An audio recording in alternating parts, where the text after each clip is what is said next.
Klamath Falls, Oregon. Welcome to Cascade Conference Softball. Games 3 and 4 of a weekend series features the visitors from Helena, Montana, the Fighting Saints of Carroll College, and your Oregon Tech Lady Owls. At this time, let's meet the lineup cards for both teams. First for Carroll College and head coach Shauna Juarez. Leading off and playing right field, number 3, Amber Brewer. Batting second, left fielder number 7, Kirsten Norris. Batting third baseman number 24, Alyssa Liebert. Batting fourth, second baseman number 4, Kenna Thomas. Batting fifth is the center fielder, number 11, Jessica Nemo. Batting sixth, first baseman number 9, Caitlin Ayers. Batting seventh, the designated player number 12, Haley Kempka. Batting eighth is the catcher, number 18, Annie Davidson. And batting ninth is the shortstop, number 8, Katie Slater. In the circle for Carroll, wearing number 1, is left-hander Abby Amon. And now let's meet the lineup card for the Lady Owls. Oregon Tech is led by head coach Greg Stewart. Leading off, playing left field, number 1, Zoe Allen. Batting second, the shortstop, number 3, Kayla Mick. Batting third, catcher, number 1, JC Siebert. Hitting fourth is the right fielder, number 2, Maggie Buckholz. Batting fifth, first baseman, number 20, Puakea Milborn. Batting sixth, designated player, number 15, Mackenzie Staub. Batting seventh, center fielder, number 17, Lexi Plum. Batting eighth, third baseman, number 22, Addison Kashnik. And batting ninth is the second baseman, number 34, Nita Cook. In the circle for Oregon Tech, wearing number 8, right-hander Casey Schmidt.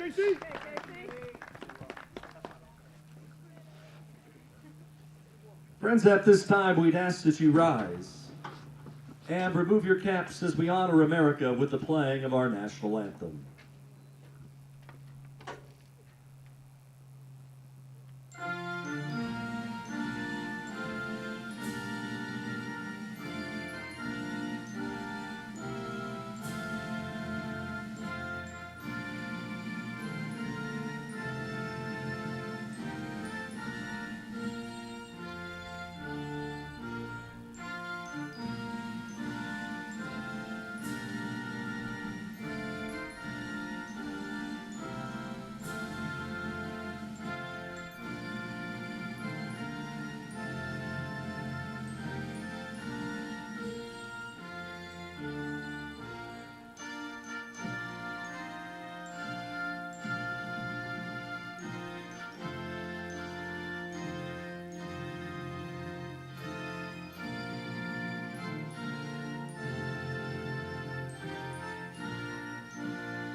Glad you could join us here this morning from Klamath Falls. A gorgeous day for softball here on a Sunday morning as Oregon Tech and Carroll College close out a 4-game series.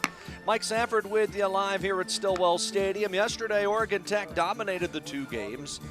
19 runs and 24 hits later, knocked off Carroll by scores of 10-3 and 9-1. But the Fighting Saints trying to capture the final counting game in the conference standings here in game number 3 and trying to salvage the final game in that matters in the Cascade Collegiate Conference standings. Tech trying to draw even with Southern Oregon atop the league standings. Tech at 7-1. Southern Oregon with a sweep of Providence over the weekend. They sit at 8-1. Those two teams both ranked in the top 10 of the most recent NAIA Top 25 poll. We'll have our first pitch next here on the Owl Sports Network.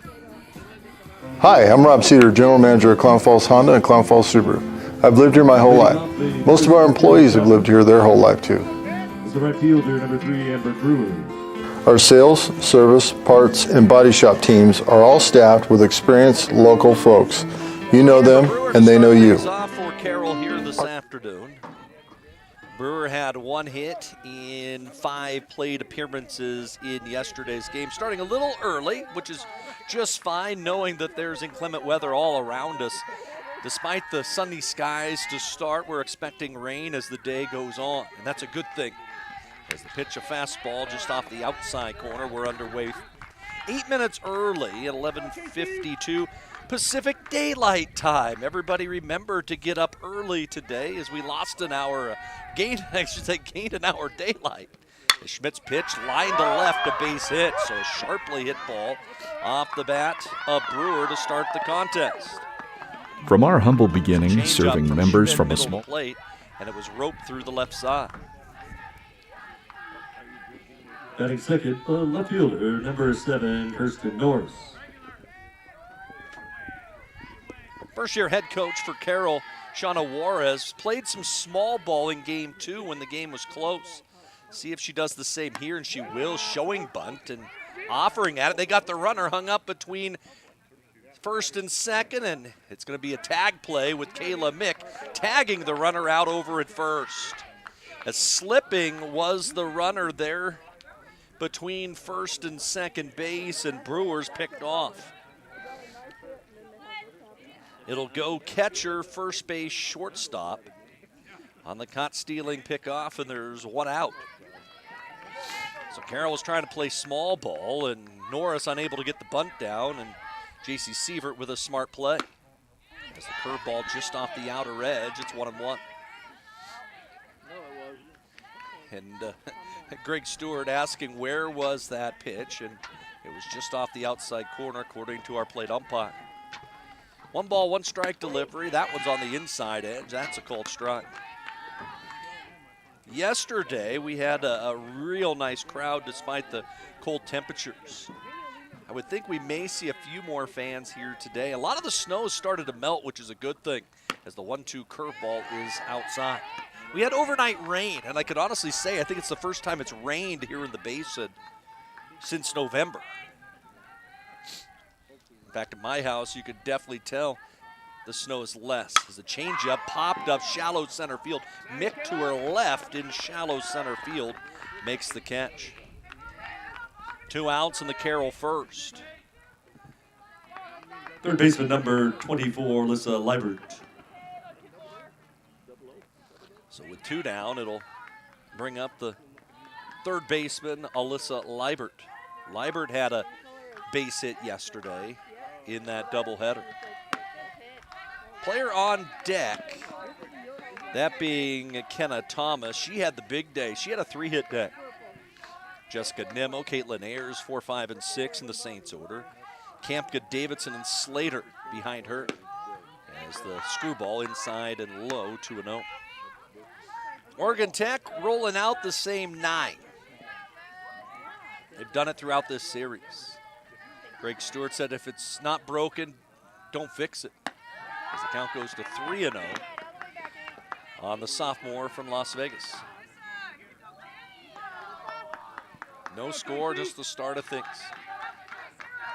On a Sunday morning in the Basin. Schmidt, get me over fastball for a called strike. Again, a win in this game is a milestone victory for Oregon Tech. It'd be win number 1,200 in program history. 3-1, chopped to third, a 1-hopper to Kashnik, and she'll fire it across. And a quick first inning for Oregon Tech.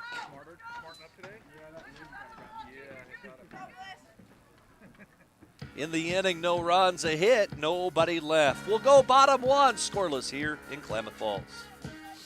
Feeding and watering, building, tending, and mending, one foot in front of the other, day after day, season after season. At Coastal, we're proud to say we've walked a mile or two in boots just like yours. That's why our stores are stocked with everything you need by folks who care.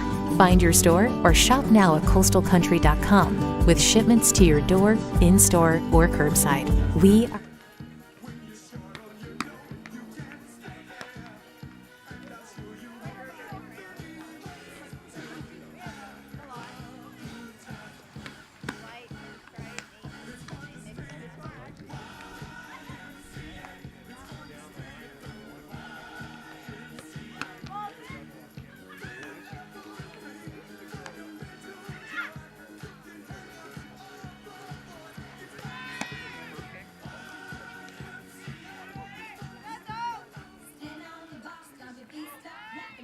Leading off the first for Oregon Tech, left fielder number 11, Zoe Allen.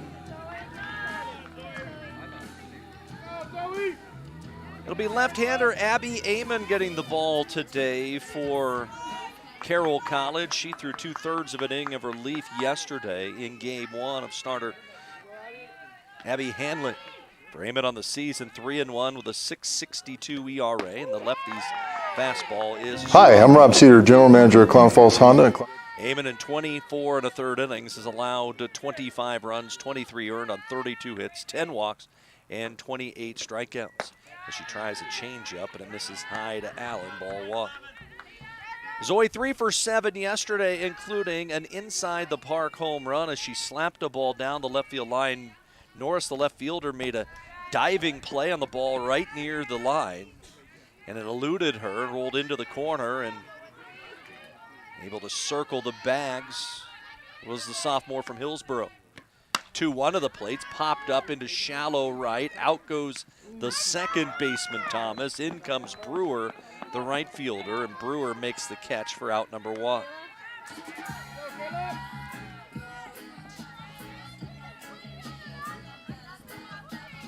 Batting second, shortstop number 3, Kayla Mick.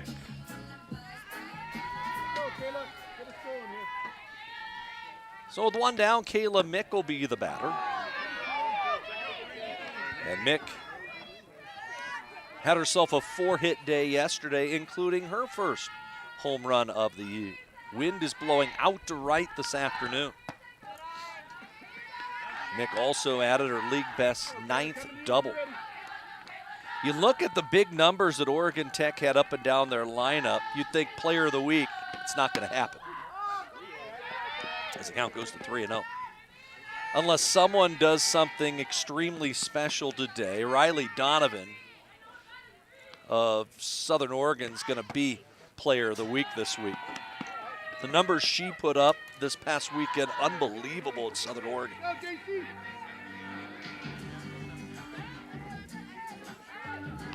Batting third, the catcher, number 1, J.C. Sievert.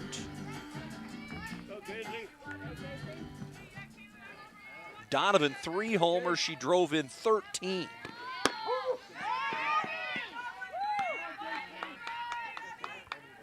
And added 4 doubles. For some players, that's a season's worth of work. As it tosses the plate, lined into the gap into right center field. That's going to quickly get to the wall. Mick around third, being waved home. The relay throw will come all the way through, but she's in there standing up. And J.C. Sievert with a knock there, and it's 1-0 Oregon Tech.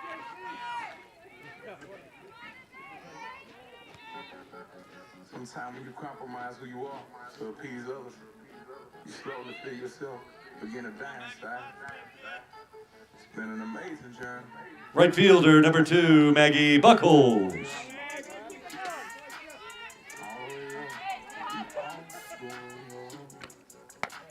It's Maggie Buckholz, the hitter. This is my testimony. Alhamdulillah. You don't take a chance, man. A chance making a play in the loop. Buchholz takes a pitch a little bit high, and the next offer to her downstairs as well.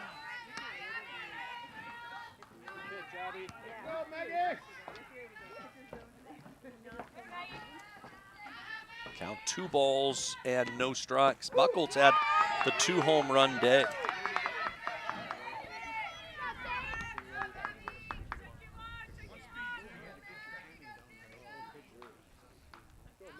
Runner at second with 1 out, 1-0 Oregon Tech, as that pitch gets through the catcher Davidson. That'll be a pass ball. The count 3-1. Now they'll ask for time, and Davidson going to go out to the circle.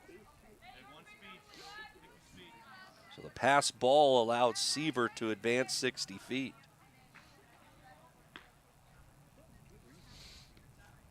As the J.C. Sievert double into the right center gap has given Oregon Tech the early lead again. And remember, yesterday was Sievert went 0 for 6. In fact, was sitting in a 0 for 10 slump before that double. Infield going to come in at the corners. Hitters count here for Buchholz, who had the big day, a couple homers, drove in 6. And the pitch, a high strike. Called by our plate umpires, a changeup. Looked across the letters, looked like it might have been up just a bit. Outfield playing very deep, 3-2 to the plate. Check swing, and they said it was fouled, I guess. Hey, no harm, kid. And Maggie Buchholz going, I didn't touch the ball. She was running down to first. Another crack at it. 3-2. Swung on, ground ball, left side base hit. That'll pick up a run. 2-0 in favor of the Lady Owls. 7th RBI of the weekend for the senior. For strike 1. Freshman yesterday had a great day. Milborn had herself 4 hits. Kashnik coming up later, she did as well. Both of which had doubles in the contest. And the freshman from Kapolei, Hawaii, saw her batting average climb to 355. 0-2. Change up, line drive, snared it short by Slater. That was not an easy play by the shortstop for Carroll. Designated player number 15, Mackenzie Staub.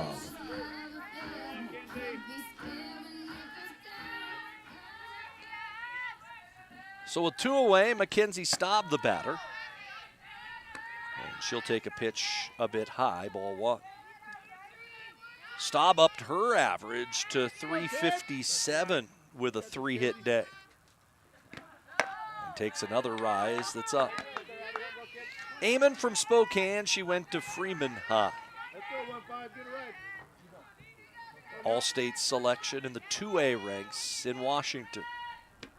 As the runner goes, it's a change-up, throw through to second. Great pitch to run on there for Maggie Buchholz. And with the wet turf, you could see her as she was trying to slide through at second base, nearly came completely off the bat. 2 balls and a strike to Staub, who'd love to give her team a little insurance here in the first. As she swings and hits one into right center field, slicing away from the diving try by Nimmo, and it's gonna roll to the wall. To second base will go Staub with a double. It's 3-0. Diving play made by Nimmo in center, but she couldn't get to it. And Tech adds to the lead. The center fielder, number 17, Lexi Klum. You always love the opportunity when they decide to have the center fielder making a diving play. As they toss the plate, chopper to third. Nice backhand stop. And the fire across in plenty of time. But Tech gets 3 runs on 3 hits. No errors. And 1 runner left. We'll go to the second. 3-0 our score here on the All Sports Network. From our humble beginning, serving members from a small garage, to today, serving communities across Southern Oregon, Rogue Credit Union was founded on the idea that together, we're stronger. For over 60 years, Rogue has been living, giving, supporting local, committed to lending a hand. Where you're more than just an auto loan or checking account, you're an owner, just like our founders intended back in that small garage in 1956. Living local, it's a Rogue thing.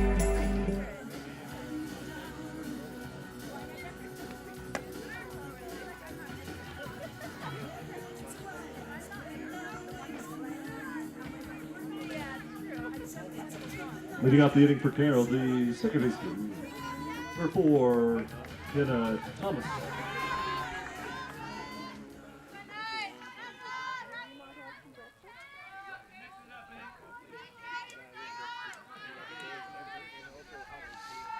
So Casey Schmidt with a 3-0 lead to work with as the middle of the order for Carroll set to come up. And Thomas hits a 1-hopper right to first, but Kashnik unloads on a ball way over the head of Puakea Milbourne, and she cannot come up with the play. A little bit of a wet turf right there, and unfortunately a first error of the weekend on Oregon Tech. Center fielder, 11, Jessica Nimmo. Kashnik came up with a 1-hopper, came to straighten it up across the diamond, and just a bit high. And trying to climb the ladder over there at first was Milbourne, but the throw by Kashnik just off the mark. So a base runner, leadoff runner for a second straight inning by the Fighting Saints. Nimmo, the senior from Vegas, hitting .404. All-conference performer a year ago. Been a mainstay in their lineup throughout her career as she takes a hack at a rise ball. Tech with 3 in the bottom of the first to stake themselves to the lead.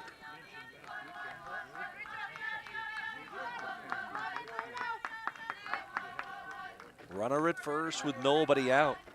Ground ball to first. Milbourne to touch the bag. That's one. Throw back through to second. And I believe underneath the tag went the sliding Kenna Thomas. So Carroll able to get the runner into scoring position with less than 2 outs. Can they deliver her is the question. First baseman, Caitlin Ayers. So Nimmo retired, but did her job to advance the runner, though Tech nearly got the double play. It was a tough throwing angle for Milbourne as the curveball is a strike. As your first baseman, you're having to clear yourself after touching that bag, either having to go inside of the bag or the outside of the bag, because you don't want to make that throw over the top of the base runner. She threw inside. Mick made a good tag, but it was just a bit late. Good changeup by Casey Schmidt. She jumps ahead of Ayers at 0-2. Ayers, an Idaho native. She's from the Magic Valley, Twin Falls. 0-2. That's high. Played for the Bruins at Twin Falls High School.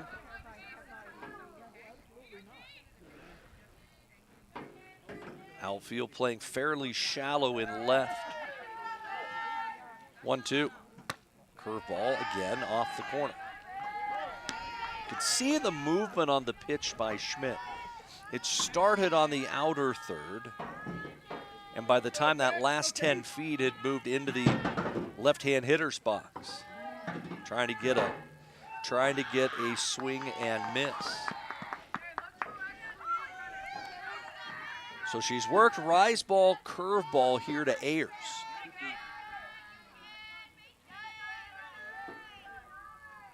The delivery went right back to it again. Strikeout for Schmidt. And there's 2 outs in the inning. Designated player, number 12, Haley Kemka. Just working the outer third with the speed and the movement. And a big second out here in the second inning. As with 2 down, it's Kemka.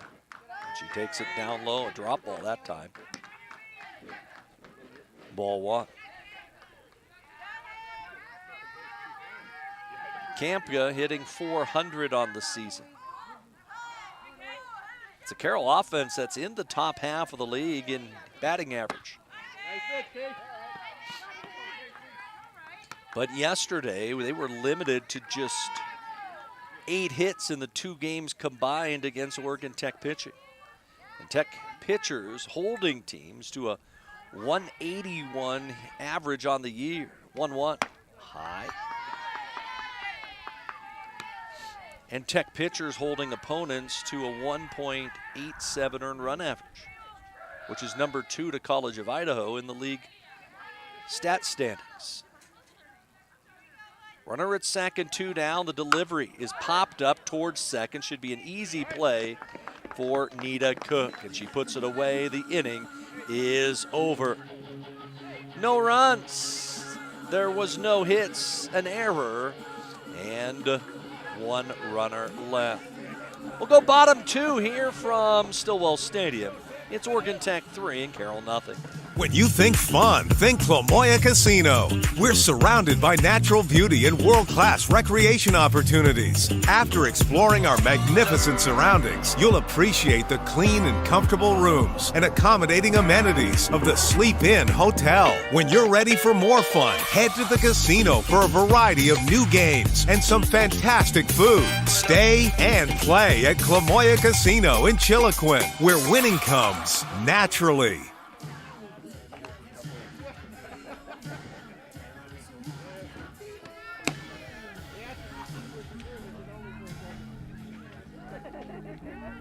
Leading off the second for Oregon Tech is the third baseman, number 22, Addison Keshnick.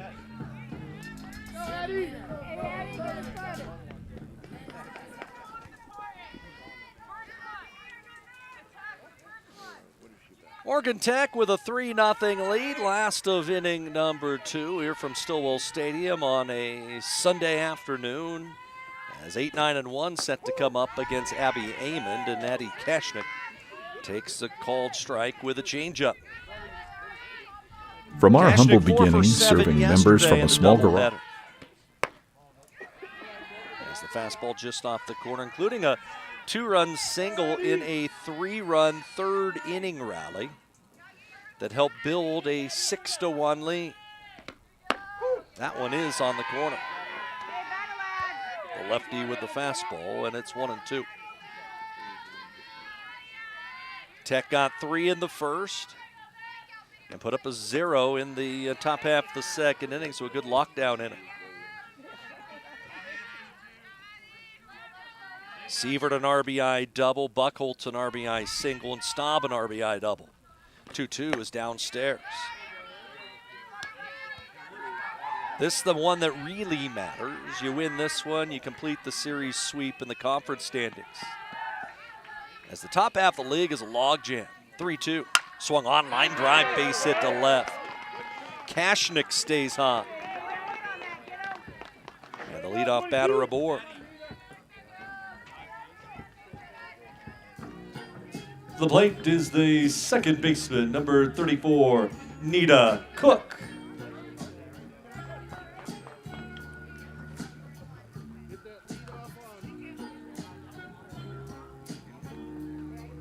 Looks like we will have Maddie DeVerna to run for Keshnick over at first base. So the single by Keshnick, and she'll get lifted for Maddie DeVerna. That was one of the things Oregon Tech did yesterday. They used all of their runners on their bench as the pitch up high to Nita Cook. Cook did not have a hit yesterday.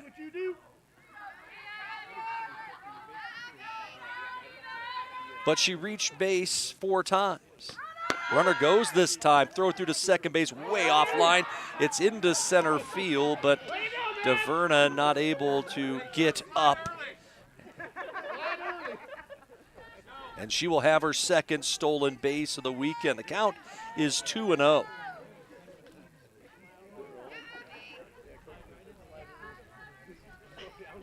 So the stolen base for Maddie DeVerna. Actually, they called it a called strike, so it's 1-1.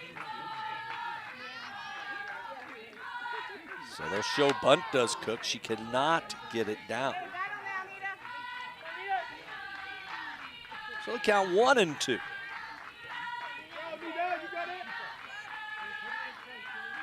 Tech trying to piece this thing together here in inning number 2. The delivery, Cook fouls it off. Job here to hit a ball to the right side, try to get DeVerna to third with less than 2 outs. Always a big key. Infield coming in at the corners, 1-2 to the freshman. Change up, ground ball slowly hit towards third. Bobbled and everybody's safe. Slowly hit ball, and it was a little bit of a hesitation by the third baseman, as it'll bring to the plate Zoe Allen. The fielder, Zoe Allen.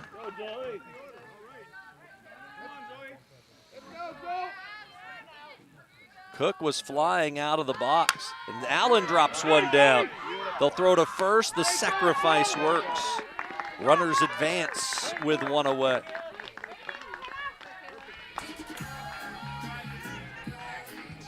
The shortstop, Kayla Mick.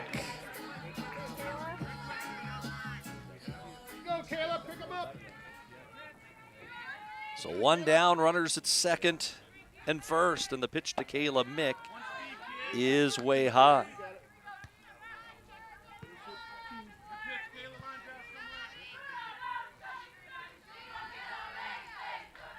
The next offer, she hacks at a pitch just out of the zone. So the fielding error by the third baseman for Carroll looming large here in the inning as the toss to Mick a strike.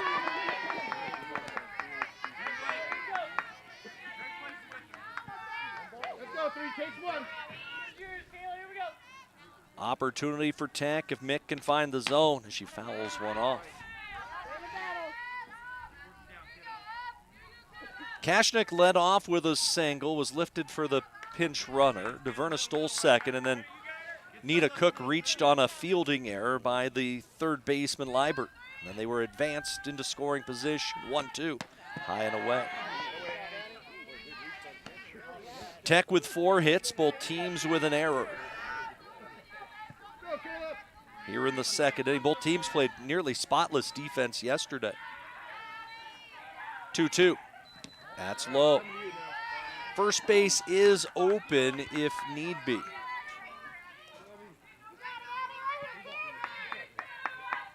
So you have first base open if they need it. 3-2. Swung on, little bleeder, hit down the left field line. It's a fair ball. Arano scored at third base, and taking second as the throw was coming in was Kayla Mick, and she never stopped. The hesitation there, and Oregon Tech has a 4-0 lead.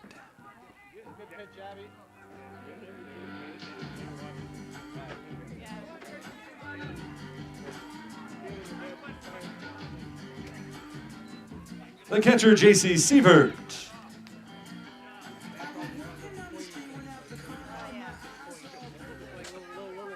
So just a little excuse me swing by Kayla Mick. Never hesitated going around that first base bag. Her 10th double of the year. And here's Sievert, who doubled her first time up. Tech threatening to break this game wide open here in the second. 0-1. That one low.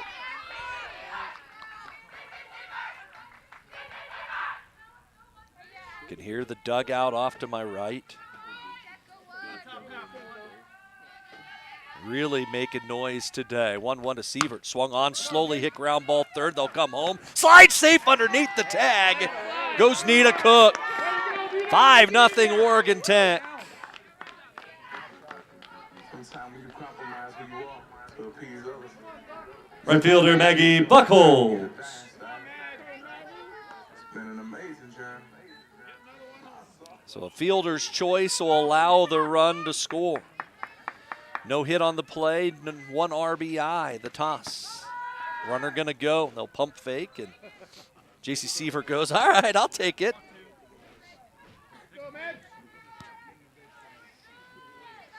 So the stolen base for J.C. Sievert. She's in scoring position. 1 ball, no strike count to Maggie Buckholz, who has 7 runs batted in this series. For Sievert, her 7th stolen base. 5-0 Oregon Tech. We're only in the second. 1-1. Good take by Maggie Buckholz. She wanted that ball. Must have been looking like a grapefruit coming in at her. She was going, yes, yes, and at the last second said no, kept the hands back as she watched the ball drop inside. 2-1. That's high and away. And the count 3-1. The league's leader in walks is Maggie Buckholz. She's walked 16 times this year. 3-1. She fouls it off into the snow. It's kind of like with all the snow that we have ringing the field, it's like if you're going to play golf in 4 inches of snow and you hit a drive, where did your ball end up? That's exactly what it's like. 3-2. Change up, line drive hit down the right field line, just foul. That would have picked up too. Tech with very good speed on the bags. Kayla Mick standing at third with J.C. Sievert at second. Only 1 out. The only out was on the sacrifice by Zoe Allen to advance the runners. 3-2 again. That's high and they're loaded. It'll be Puakea Milbourne with a chance. The first baseman, Puakea Milbourne.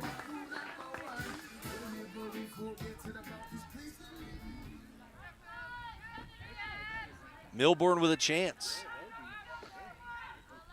The toss to her, way outside and low.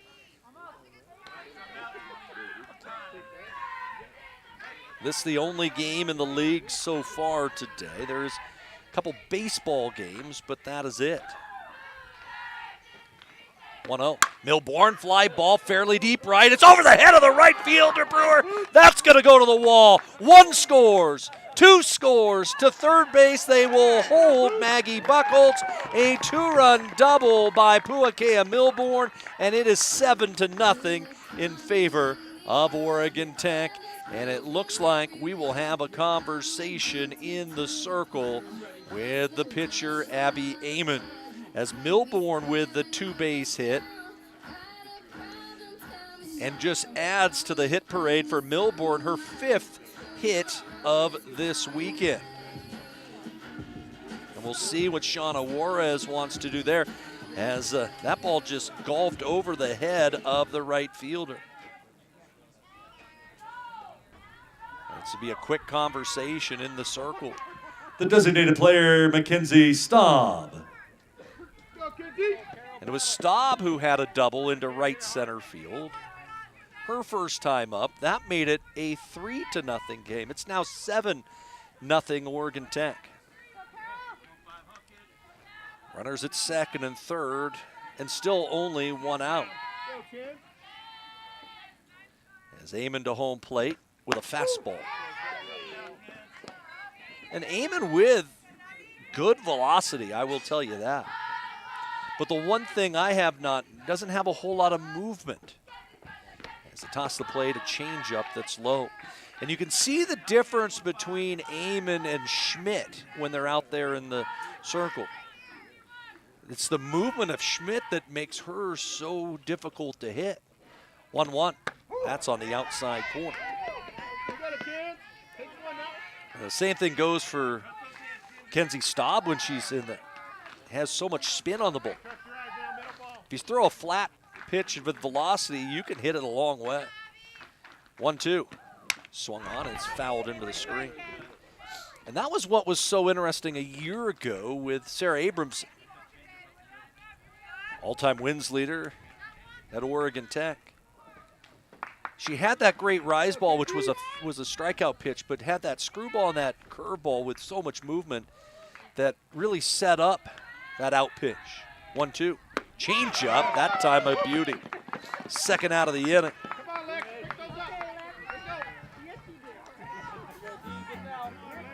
Center fielder Lexi Klum.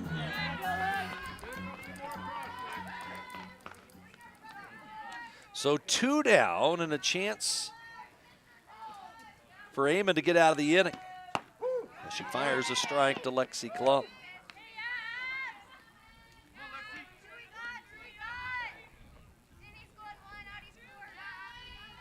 Klum flew out her first time up. Swings and hits a drive deep right center field, and that one will bang off the wall. It kicks away from the center fielder. 2 will score. Klum with her 4th triple of the year. It's 9-0 Oregon Tech.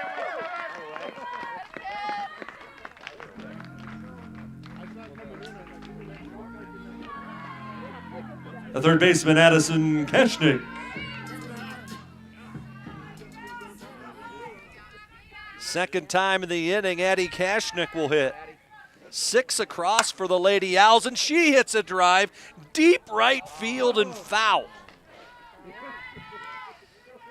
Oregon Tech teeing off on the ball here this afternoon. The 4th triple of the year for Lexi Klum. That is tops in the Cascade Conference as well. The 2 runs scored on the play were unearned. As a changeup taken for a strike. 6 across here in the second.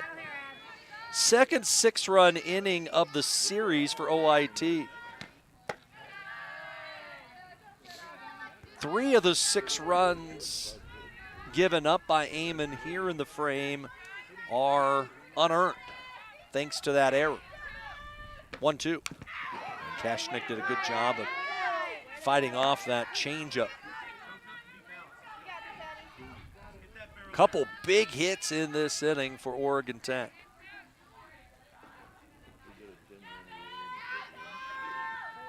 And the pitch. Ground ball hit foul. Hopefully, Greg Stewart remembered to re-enter Kashnick. I just noticed that in my lineup card, that she is not the scheduled hitter. She fouls this one off. She was lifted for a pinch runner earlier in the inning. And so the actual scheduled hitter, if you go by the way the inning's going, would be DeVerna. But it is Kashnick that's up there, and she fouls another off.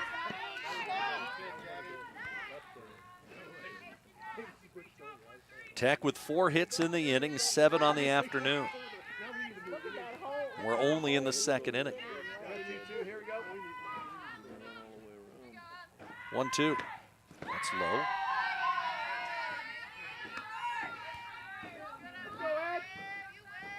If Kashnick were to reach, it'd be interesting to see if Shauna Juarez would come out and say that, hey, that's batting out of order. Won't really matter because they get the out there. Could come to play somewhere down the line. Big inning for Oregon Tech, though, as they put together a 6 spot.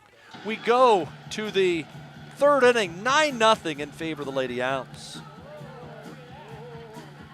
Said I'm all about it. Yeah, I'm all about it.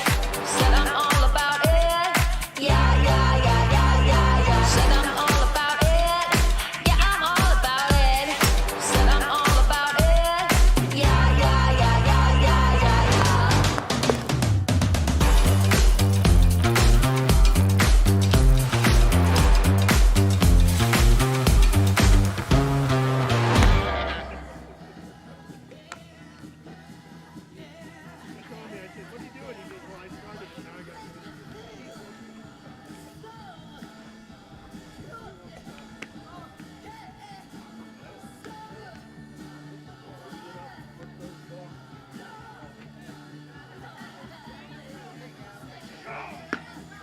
Re-enter 22, 6 for 11.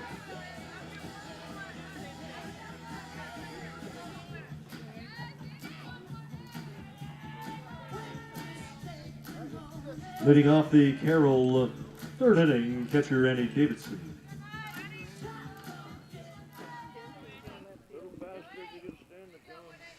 Tech going to make a change here. Jensen Becker takes over in left field to start the third. Andy Davidson swings and gives her a chance on the very first swing. A pop-up down the line in left. There's a collision happening. Out number 1. So working with a 9-run lead is Casey Schmidt. The shortstop, number 8, Katie Slater. So Oregon Tech already starting to empty their bench just a bit, giving Becker a chance to play some defense. As here's Slater, getting her second start as the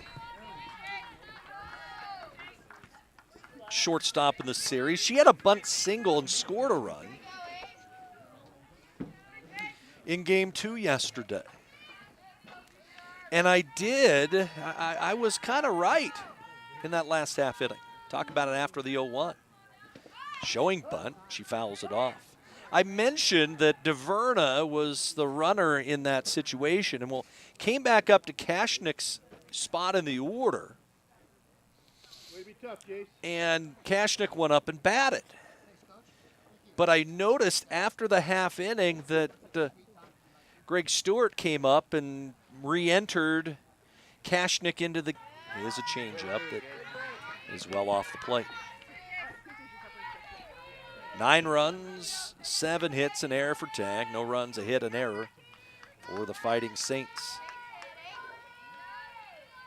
Carroll has been either a really hot team this year or a really cold team this year. 1-2. In a 4-game series at College of Idaho, they were outscored 36-2. Last week in a 4-game series at Warner Pacific, they outscored Warner 34-8. 2-2. Fly ball deep center. Back on the ball, Klum, and to her left makes the catch. Pretty good swing that time from Katie Slater, but the second out of the inning. Right fielder Amber Brewer. Go back to the top of the Carroll order, and Amber Brewer. The conference standings as we speak. As I mentioned, Southern at 8-1. Tech, if they can hold this big lead, would tie them atop the division. As the pitch chops slowly to third, Kashnik will sidearm one across. We'll talk about those standings when we come back. Nothing doing for Carroll in their third. We go last to 3. It's 9-0 OIT. At Papa Murphy's, we know family time is more important than ever. And our family wants to do all we can to help your family. So we're making it easier to get pizza made from scratch that you bake at home by offering online ordering everywhere and delivery and curbside pickup where we can. So you can keep family time as normal as possible. Papa Murphy's. We're in this together. Hi, I'm Rob Cedar, General Manager. Pitcher, please, now pitching for Carroll College, wearing number 20. Right in a kind of Kovacs.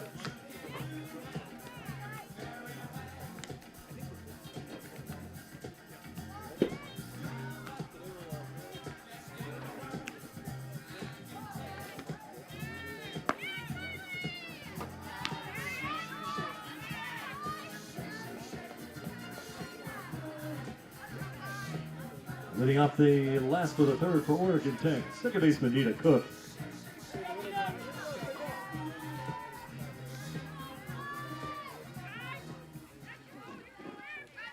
New pitcher for Carroll to take over as we go to the bottom half of inning number 3.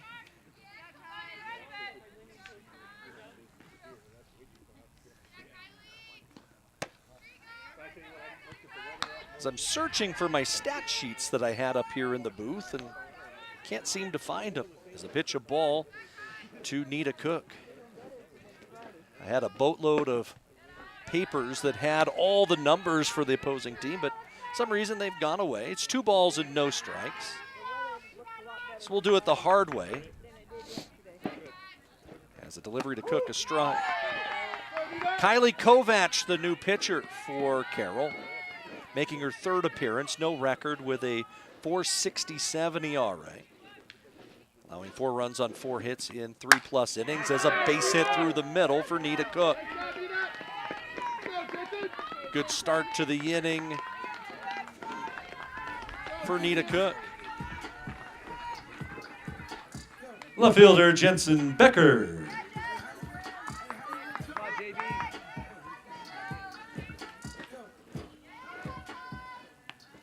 So first at bat for Jensen Becker on the day. And the toss to Becker, a strike. Becker hitting .278 with 4 runs batted in. So Nita Cook with the knock. Her first of the weekend. Becker takes a pitch just off the corner.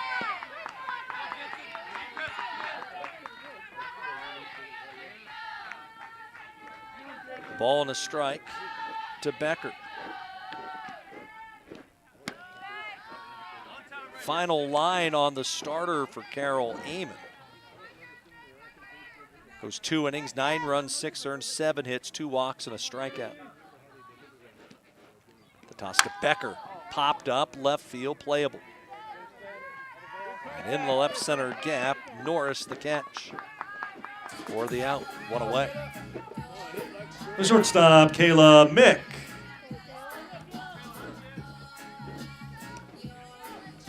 So a base runner for Tech with 1 out, Kayla Mick. She scored a pair of runs. She had a check swing double her last time up. As she slapped at a ball, just barely eluded the 3rd baseman, Liebert. And it went down the left field line. It scored a run. The runners that were at 2nd and 3rd kind of held for a second. And it was interesting that Mick nearly got to 2nd before the runner got to 3rd. As that pitch in the dirt, and it's going to kick away from Davidson. So down to 2nd base goes Nita Cook on the wild pitch.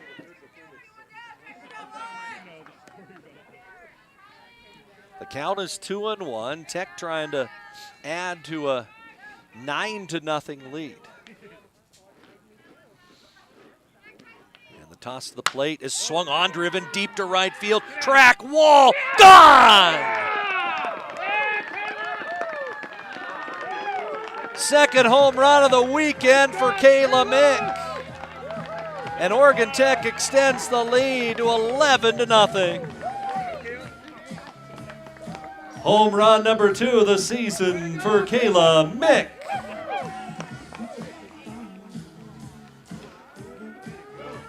The plate, the catcher, number 1, J.C. Sievert.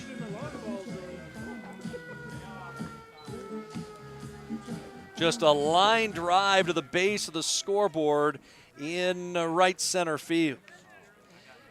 And another big weekend for the offense for Oregon Tech.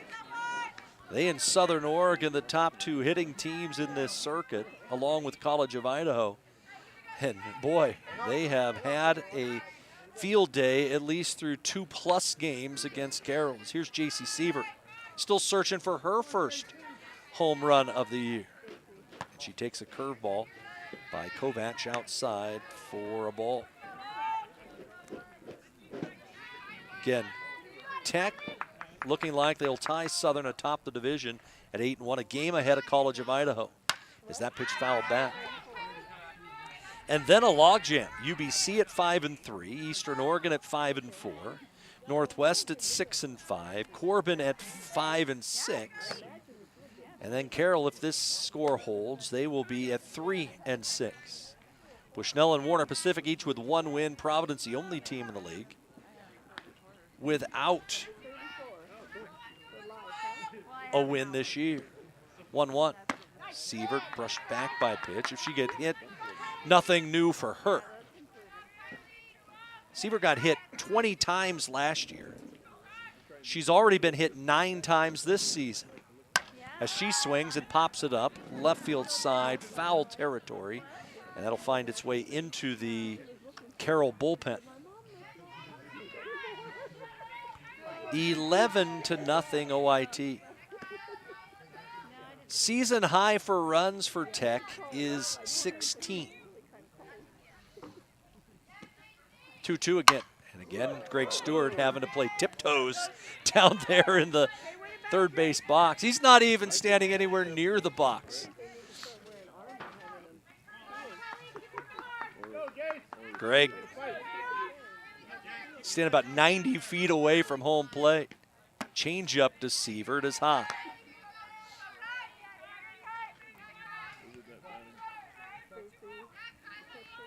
Carroll only hit was the very first hitter of the day. And that hitter was erased on a pickoff by Sievert. In fact, Carroll's had just 2 base runners on the afternoon. 3-2. Swung on again, fouled off. And the ball's gone. Into the snowbank somewhere. You'll just have to look for where it entered and try to reach down there and hopefully find it.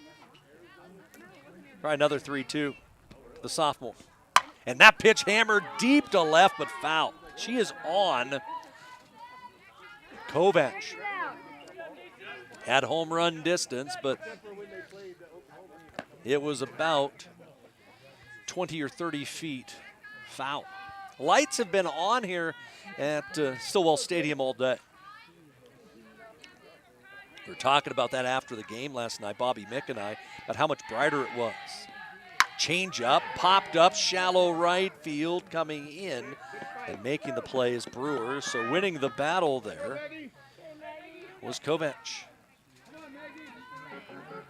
Sometimes when you compromise who you are, so appease others. Right fielder Maggie Buckholz.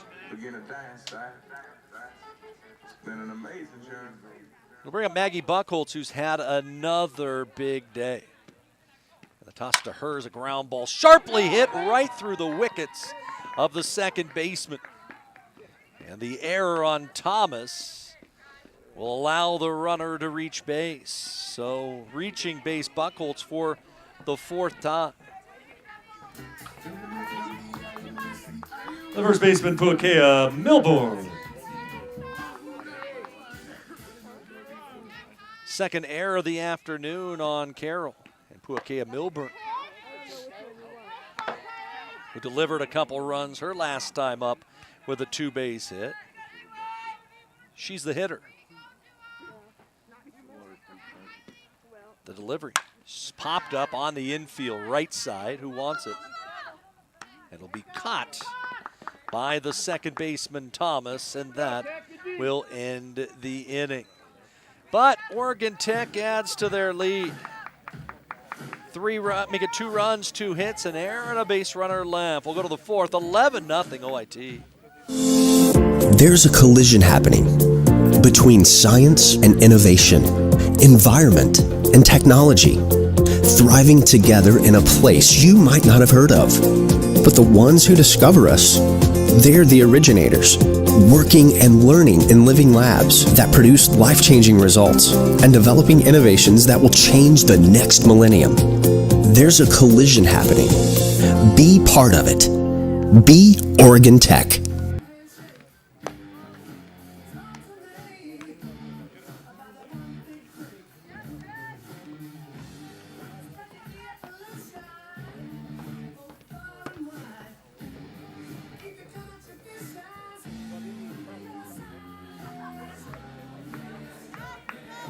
Leading up the 4th for Carroll, the fielder Kirsten Norris.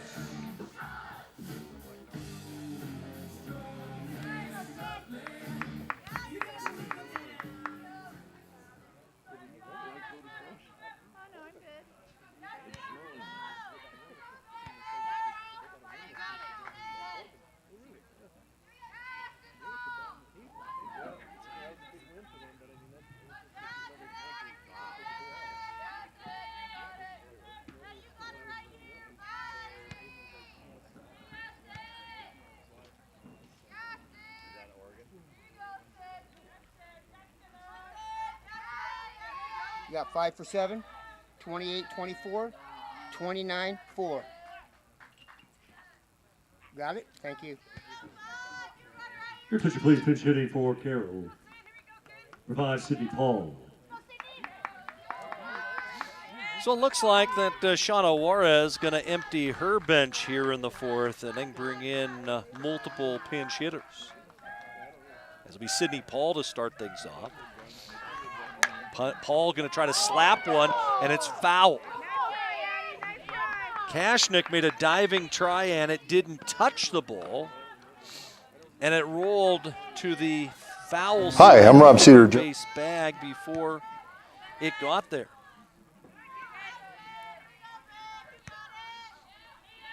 So it's just a bunt strike. Schmidt working a one-hitter. It misses off the corner. 11-0 Oregon Tech. They've scored in all 3 innings. Crooked numbers in all 3 innings. Screwball away, and it misses the outer third. Tech with a win, it'd be their 15th of the season. As the pitch popped up wide of third, playable. Who wants it? It'll be Kashnik in foul territory. 1 down. Attention, please, pinch hitting for Carroll, number 28, Haley Curry. So it'll be Haley Curry who will hit for Liebert.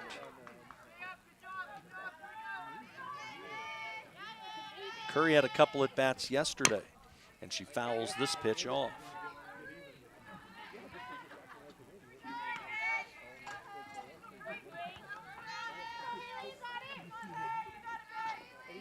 It looks like Ellie Kerber will hit next. Be interested to see if they keep those players in the lineup or not when they go out to the field defensively. A good changeup from Schmidt.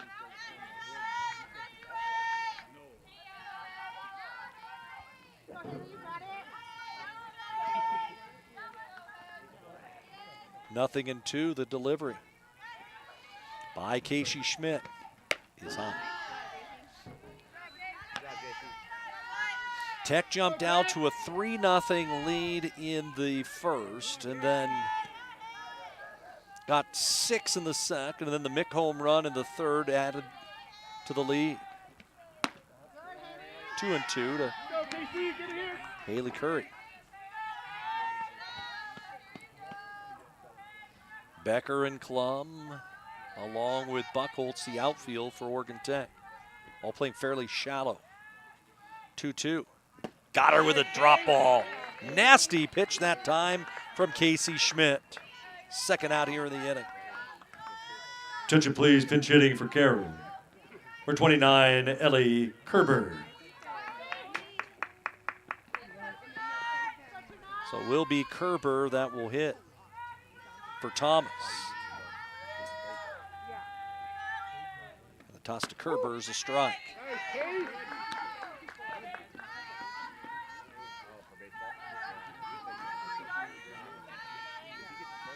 Ellie Kerber, 2 for 12 with an RBI on the year. Just 12 at bats so far. She's way late on that screwball. Schmidt way ahead of the count.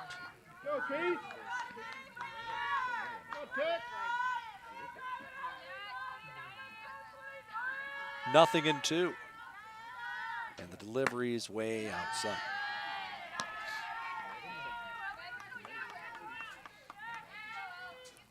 $11-0 Oregon Tech here in the final counting game in the conference standings of the weekend. 1-2. That's there on the outside corner. Strike 3. Inning over, and an easy inning for Casey Schmidt. We're through 3.5. Tech leading 11-0. Said I'm all about it. Yeah, I'm all about it. Said I'm all about it. Yeah, yeah, yeah, yeah, yeah, yeah. Said I'm all about it. Yeah, I'm all about it. Said I'm all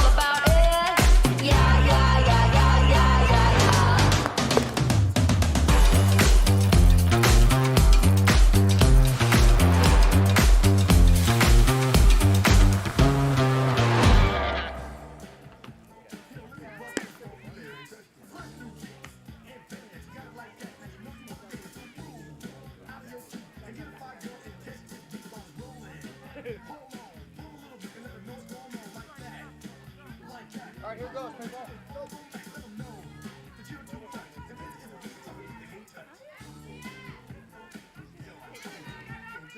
Go, Malia!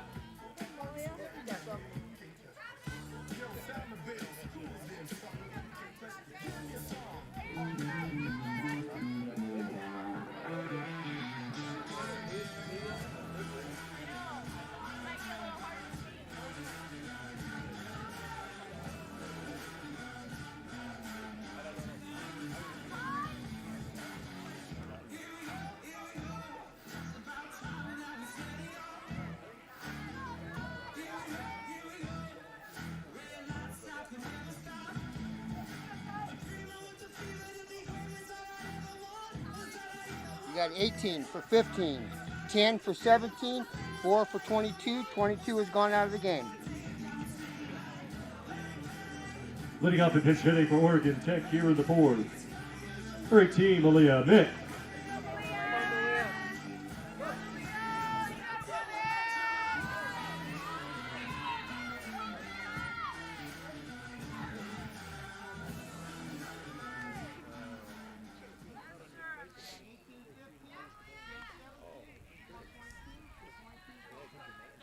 As we go to the bottom of the fourth inning, Greg Stewart going to do the same thing, empty his bench a bit. Malia Mick will come in. She will hit for Staub to start the inning off. Looks like we'll see the first at-bat of the season for Olivia Sprague as well, as the pitch all the way back to the spring. And also Marla Goodspeed will check in the inning. And she will hit for Kashnik. Probably stay in the game and play third. As a toss to Mick, looking for her first collegiate hit. As the count is 2-0. Mick, the freshman from Henley High, checks her swing. It is a called strike. Her dad, Bobby, coaching over at first base for Tech.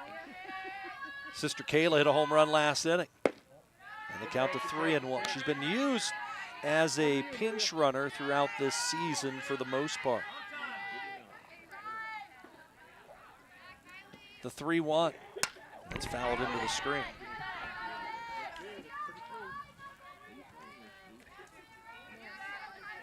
So it'll be Sprague next, followed by Goodspeed.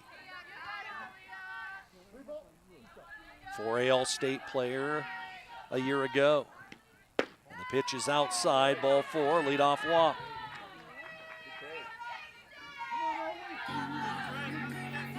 Attention please, pinch hitting for Oregon Tech number 10, Olivia Sprague. And the toss to Olivia Sprague is strong. What a year it was for Liv on the basketball court. All-conference player, led the team in scoring at 17 a game. Led the Lady Owls to a 21-win season, and they were the first team left out of the NEI National Tournament as the 1-1 cut on a miss. And a two-sport athlete trying to get back into the softball rhythm. 1 ball, 2 strike count, and the toss to her is hot. She was key down the stretch as a runner in the postseason last year for the Lady Owls.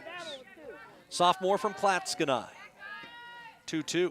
Swung on, popped up down the left field side and foul.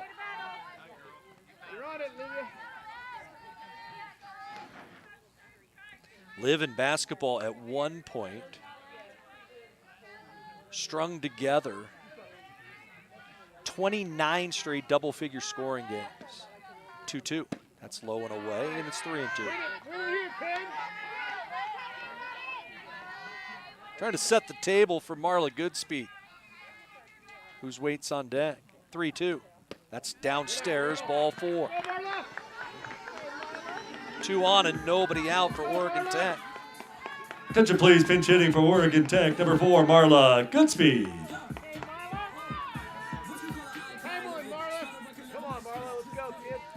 So 2 on for Goodspeed. And she rips the ball into the gap. Deep left field.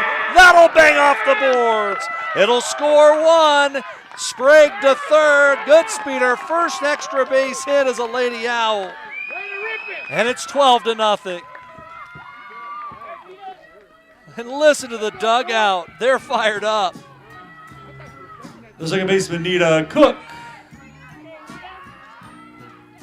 Jumping on the first pitch was Goodspeed and rocketed that ball into the gap as that pitched to the screen. And with a 12-run lead, Greg Stewart says, we'll play station to station. As the catcher, Annie Davidson, going to go out to the circle and talk with the right-hander, Kylie Kovac. Nita Cook singled and scored last inning. As Oregon Tech has the lead at 12-0 and looking to complete that three-game conference sweep of Carroll and continue their dominance here at home. And remember, Tech will be here next weekend playing host to Warner Pacific, who got their first win of the year yesterday against Corbin. Scheduled right now Friday, Saturday doubleheaders. Friday at 2 and Saturday at 11. 1-0 pitch to Cook, and that's fouled off the first base side.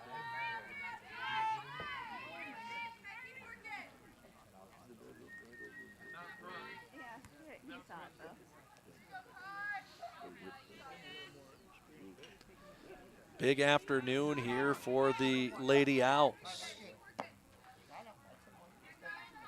who have the lead at 12-0.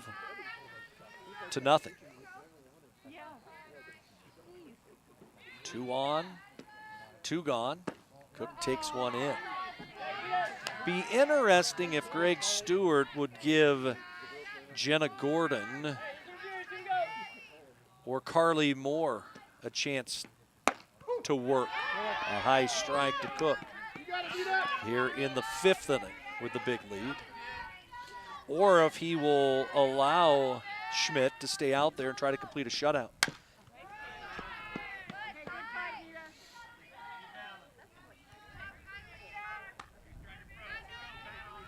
But it could also be an opportunity where in game 4 of the series that they may indeed get the start. 2-2. That one hits Cook. So Nita Cook hit by the pitch, and they're loaded for Jensen Becker. Come on, JB, here we go. Left fielder Jensen Becker.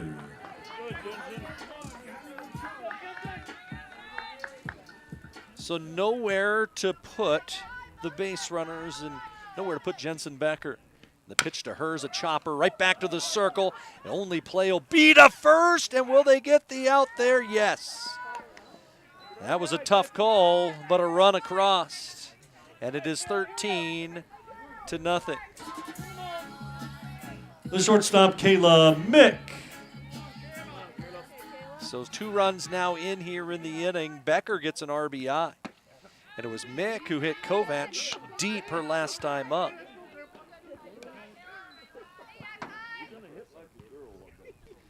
One ball, no strikes. And the toss to Kayla, a little up. Talked about Davidson, I should say Donovan, Riley Donovan having such a big weekend. Mick having just as good of one.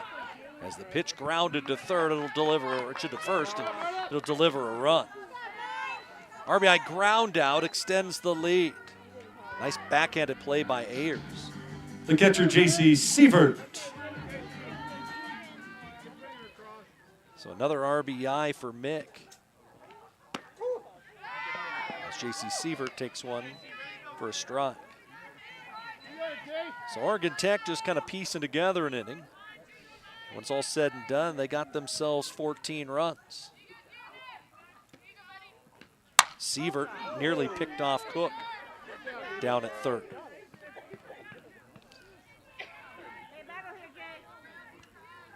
Kayla Mick 2 for 3, 4 ribbies today. And what's crazy about it, she's the only player for the Lady Owls with a multi-hit game. Sievert, Buckholtz, Milborn, Staub, Klum, Kashnik, Goodspeed, and Cook all with one hit. Not now. That one's going to drop a base hit for J.C. Sievert. Give her 2 hits and add to the lead for the Lady Owls. Just a little blooper into left field. Right fielder Maggie Buckholtz. So the hit parade for Oregon Tech continues. The pitch to Buckholtz, a strike. So 2 hit days for Mick and for Sievert. JC with her second RBI of the day. She had an RBI double way back in the first.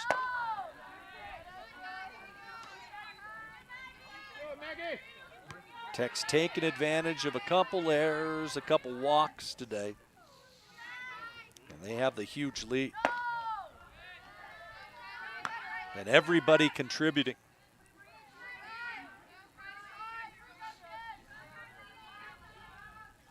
Two one. That's a little outside.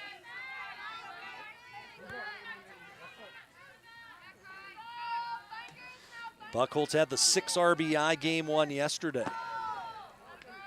And draws the walk. Another free pass. That'll be Puakea Milborn. First baseman Puakea Milborn. Milborn had the RBI double back in the second. As all of a sudden, Kovac struggling with her command.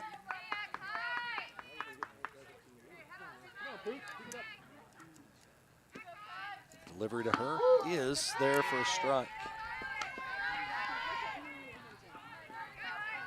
Evens at 1-1. Been a great start to her Oregon Tech career here in the early season. She fouls this one away. And it's 1-2.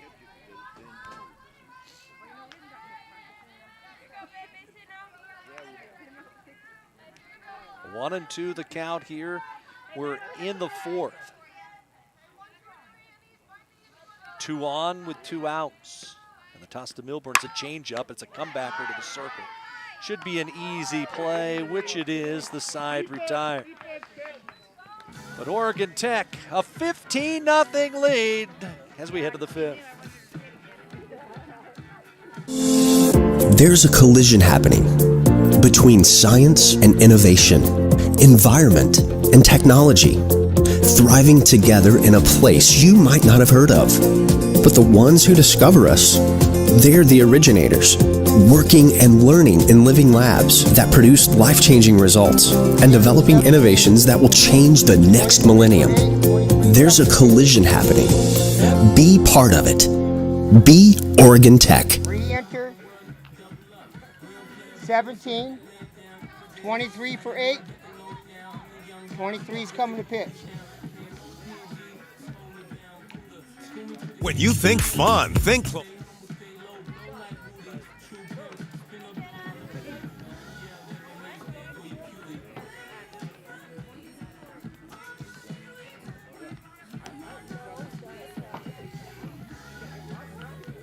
Your pitcher, please, now pitching for Oregon Tech, number 23, right-hander Jenna Gordon.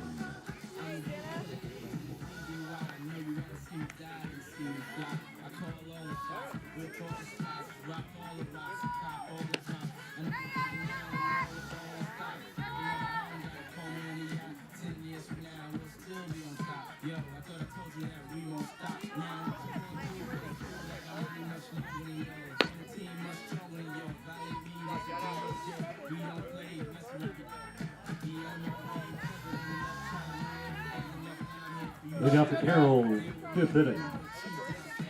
Center fielder Jessica Nimmo.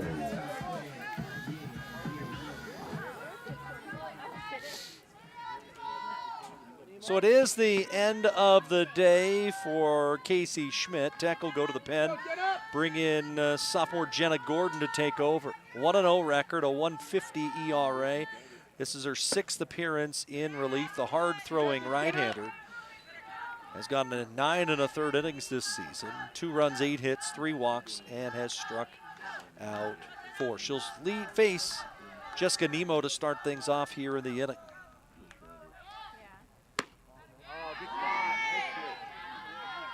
Two balls, no strikes to Nemo. Schmidt went 4, allowed just 1 hit, no runs.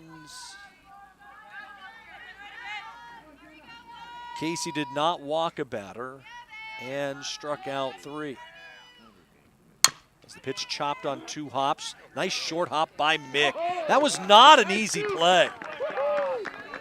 But Kayla Mick with a nice short hop to get the out. A dandy play there for the first out here in the inning.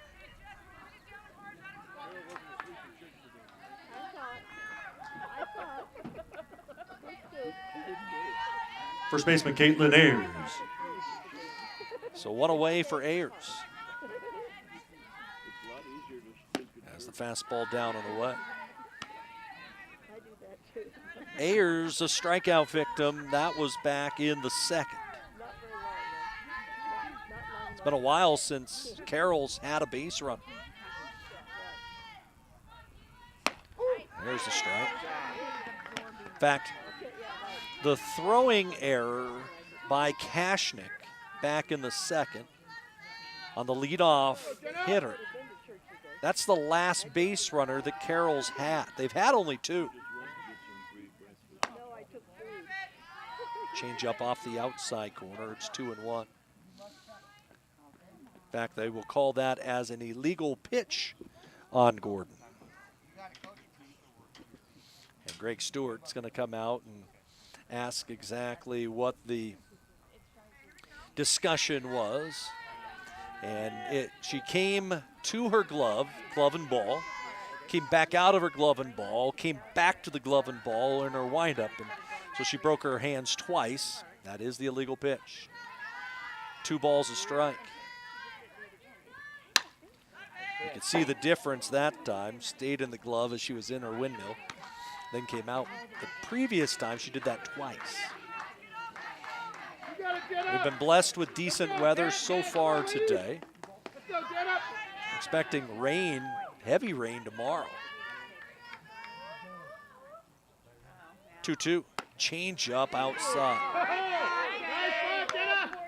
Crowd wanted it, but it was away. Marla Goodspeed has stayed in the game. She's playing at 3rd for 10. Lexi Klum has re-entered in center field. 3-2. Fly ball deep center field. That's trouble. Way back goes Klum, and that's gone. Shutout is averted. Long home run for Ayers, her 2nd of the year. And at least something for Carroll to celebrate. They avoid the shutouts, 15-1. The home runs that Tech have hit in this series have all been line drives. That one just a moonshot. No doubt about that one. You could tell just by the movement of Klum out in center. The designated player, Haley Kemka. So on a 3-2 pitch that time, Gordon left one out up above the belt on the outer corner. So here's Kampka, who was 0 for 1.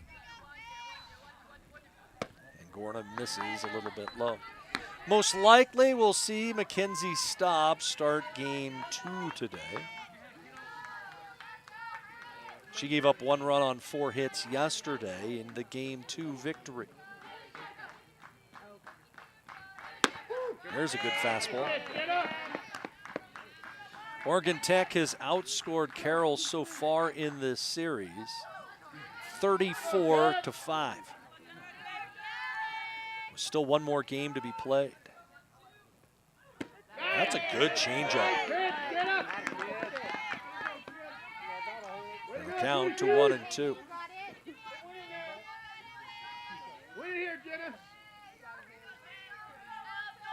Gordon staring in at the signs from Seaver. 1-2 to the home plate. It was a curveball. Can definitely see the spin on the ball on that pitch from Gordon. Really changes the eye plane of the batter. She's trying to look out at the pitch. 2-2. Change up, line foul.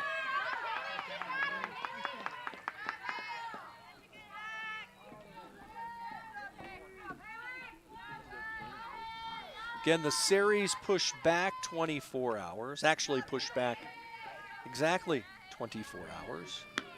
Actually 25. We're supposed to play at 1 o'clock on Friday due to the snowstorm that we had. Can still see the snow out over the hills and out on the lake. If you can see behind the dugout, you can see how much snow truly is there. Gordon's 2-2. Is a ground ball to Hopper to second. Nita Cook with a nice play. Carroll down to their final out. It'll be Annie Davidson, the catcher. Catcher Annie Davidson. Wednesday into Thursday here in the base, and it was a literal blizzard. Winds were in the 40s, and it was just snowing hard. Strike called.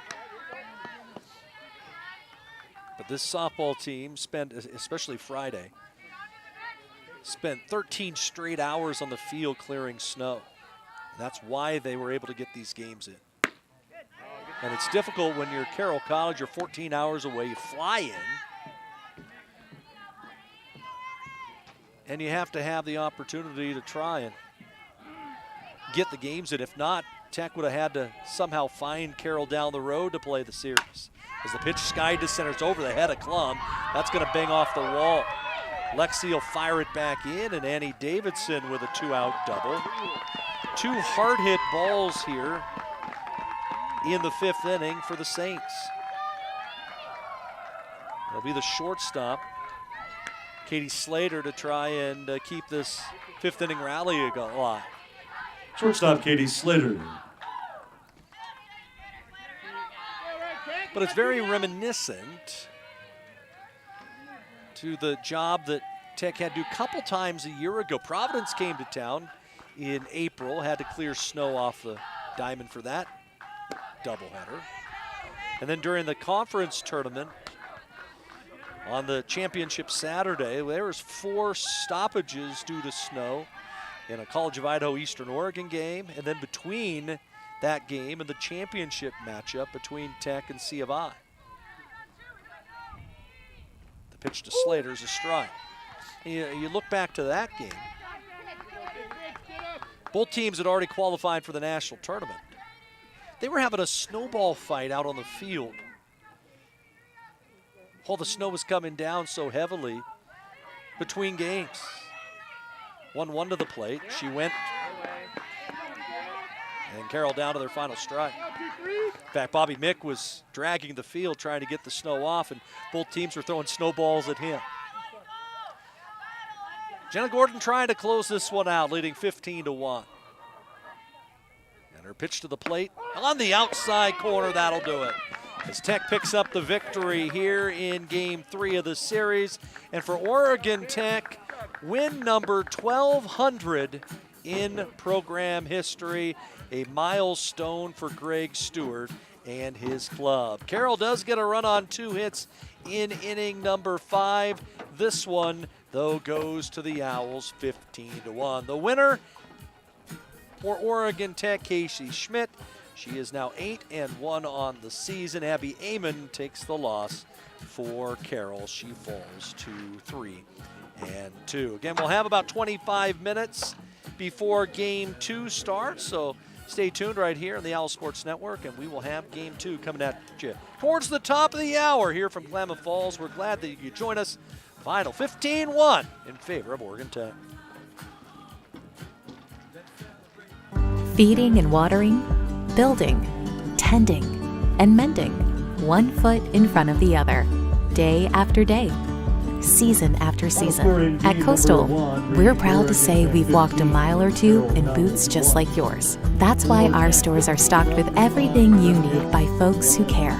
Find your store or shop now at coastalcountry.com with shipments to your door, in-store, or curbside. We are Coastal, and we're just what the country needs. The comfort of home has never been more important, which is why we're committed to delivering affordable, reliable power. Our reliability track record is 99.98%, and we're always working on new and better ways to go even further.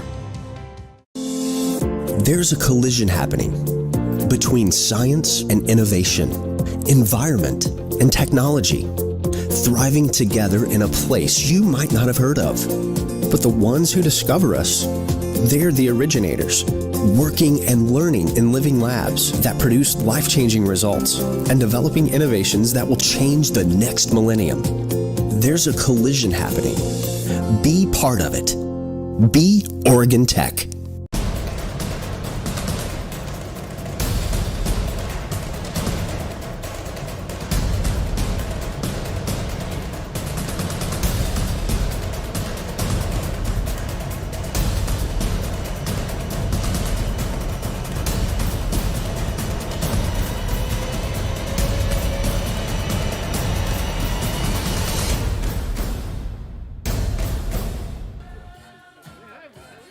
Hi, I'm Rob Cedar, General Manager of Clown Falls Honda and Clown Falls Subaru. I've lived here my whole life. Most of our employees have lived here their whole life too. Our sales, service, parts, and body shop teams are all staffed with experienced local folks. You know them and they know you.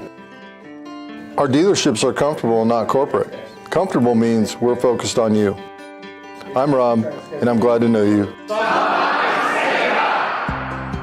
These days, you can eat about any kind of pizza in any kind of environment, and that's great. But at Abby's, our customers today want the same things our customers wanted way back in 1964. Delicious pizza, shared with family and friends in a fun, casual setting.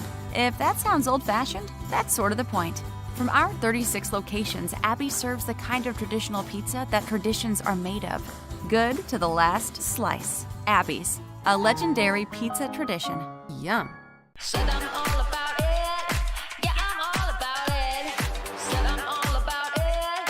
Yeah, yeah, yeah, yeah, yeah, yeah. Said I'm all about it. Yeah, I'm all about it. Said I'm all about it. Yeah, yeah, yeah, yeah, yeah, yeah, yeah.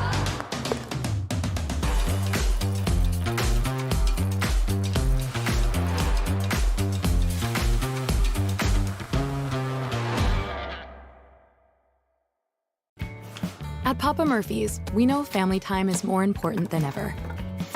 And our family wants to do all we can to help your family. So we're making it easier to get pizza made from scratch that you bake at home by offering online ordering everywhere and delivery and curbside pickup where we can. So you can keep family time as normal as possible. Papa Murphy's, we're in this together.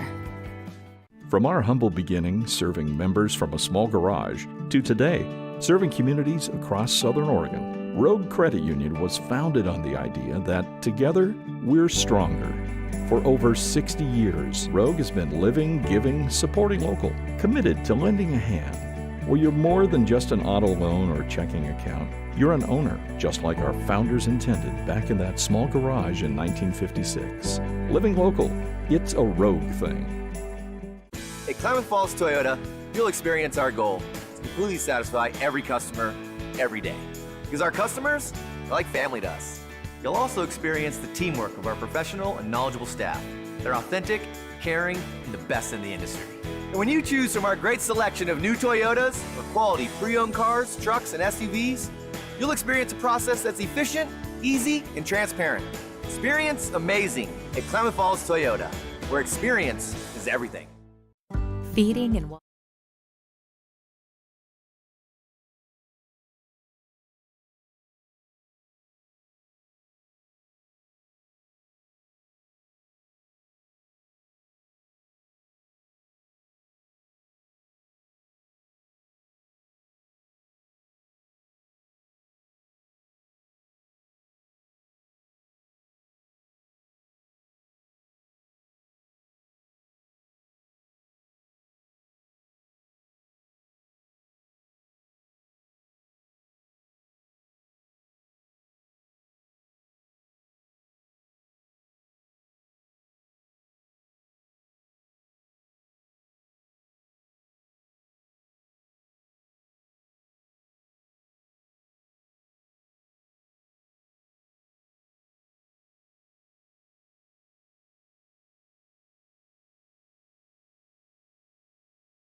Mackenzie Staub that gets the call in the circle. Kenzie on the season with a 6-3 record, a 197 ERA, 53 innings, allowed 15 earned runs on 45 hits with 38 strikeouts. And first pitch to her, skied to deep right center field. Klum going away back, it's over her head, and it'll go off the wall, and Amber Brewer a leadoff double for the Fighting Saints. So a great start to game number 2 for the visitors from Helena, Montana, as Brewer with the 3rd extra base hit in the last inning plus for Carroll. Batting second pitcher, number 17, Abby Henley. So we'll see if Carroll will play small ball as they did in game 1. Yesterday, Staub went 5 innings in a victory and allowed just 4 hits, a run in a 9-1 Tech win. YT won the opener today 15-1, but Carroll had a couple extra base knocks in the 5th inning, but that was against reliever Jenna Gordon. Brewer, Abby Hanley, who will do the pitching for the Fighting Saints, and Katie Slater, the top of the order. Alyssa Liebert, Amber Countryman, Whitney DeRocher, the middle of the order. Swinging strike, gets 1-1. Haley Curry, Sydney Paul, Ellie Kerber, the bottom of the order, as Carroll will bat 9. A straight 9 on their lineup card. 1-1 pitch, bunt attempt, it's foul.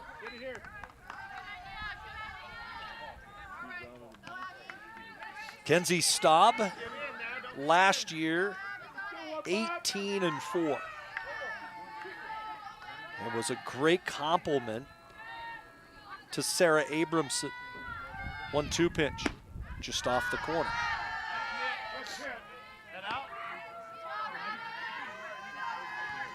Abramson last year, 29-win season, earning her 2nd first-team All-America honor. 2-2, got her. So you come back after giving up the leadoff double and get the strikeout. Batting third, the shortstop, Katie Slater. And so for Tech, you will think Kashnik's going to charge in at third. Slater can handle the bat extremely well, though put a charge into a ball in the 4th inning of game 1 today that Klum had to retreat to make a catch. The fastball is high. Tech with 3 wins in this series, the 3 that really matter most. They are atop the conference standings with Southern Oregon.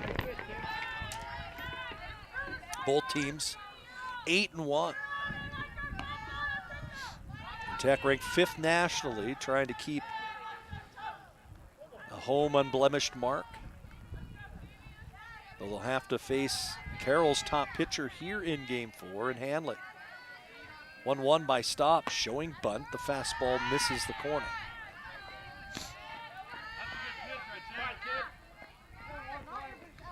Next week, Warner Pacific comes here to town. Carroll's still waiting for their first home game. Talked with Shauna Juarez during the time between innings. He says, we just want to practice outside,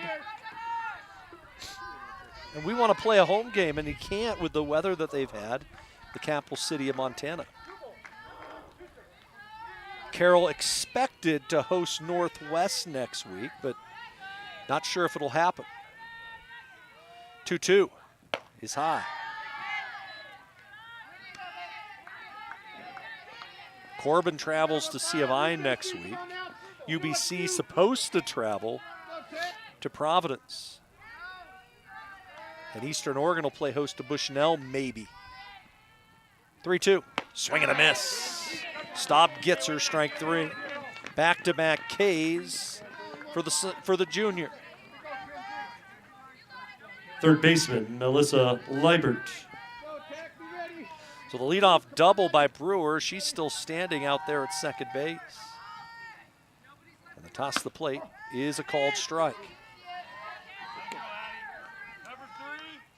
You think about it, Eastern, Providence, Carroll all expected to host next week, and none of them have played home games on their own field this year. 0-1. That's high. Tech has had to move Snow 2 straight weekends to play here, but able to do so. Eastern had to play a series against Southern Oregon in Hermiston. Carroll had to move their opening series to College of Idaho, as the count goes to 2-1. Providence, well, I don't know when the snow melts in Great Falls. Maybe June? I don't know. 2-1. Swing and a miss, curveball that time. Liebert came into the day hitting .373, the sophomore, getting the start again at third base. 2-2. Jutter on the outside corner. Oh, I thought it was off the plate. They said no. Inning comes to a close. No runs, a hit, one left stranded as striking out the side goes Mackenzie Staub. We go to the last of the first. No score here in Klamath Falls. At Klamath Falls Toyota, you'll experience our goal to completely satisfy every customer every day. Because our customers are like family to us. You'll also experience the teamwork of our professional and knowledgeable staff. They're authentic, caring, and the best in the industry. And when you choose from our great selection of new Toyotas or quality pre-owned cars, trucks, and SUVs, you'll experience a process that's efficient, easy, and transparent. Experience amazing at Klamath Falls Toyota, where experience is everything.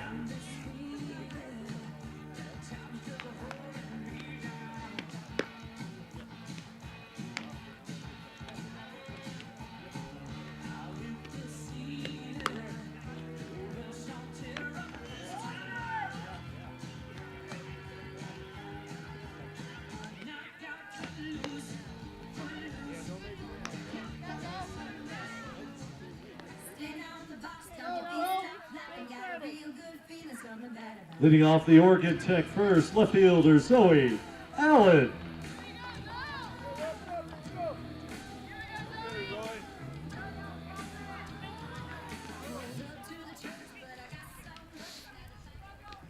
Carroll start a right-hander in Abby Hanley for the second time in this series. She got knocked around for 10 runs, 9 earned yesterday in a loss. 2-5 record, 2.74, make it 6.74 ERA. 41 strikeouts, 24 walks in 44 innings as the right-hander misses outside to Zoe Allen. Allen 0 for 1 in game 1. Was lifted midway through for Jensen Becker as the count goes to 2 balls and no strikes. Allen came into the day hitting .393 and takes the strike on the outside corner.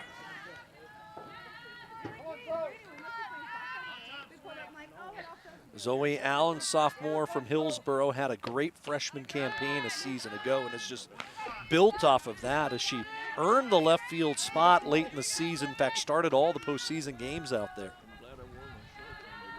3 balls and a strike. And that pitch is popped up shallow left. That'll drop a base hit. So a leadoff single for Zoe Allen to start off the first, and Oregon Tech just continues to hit here in this series. Batting second, shortstop, number 3, Kayla Mick.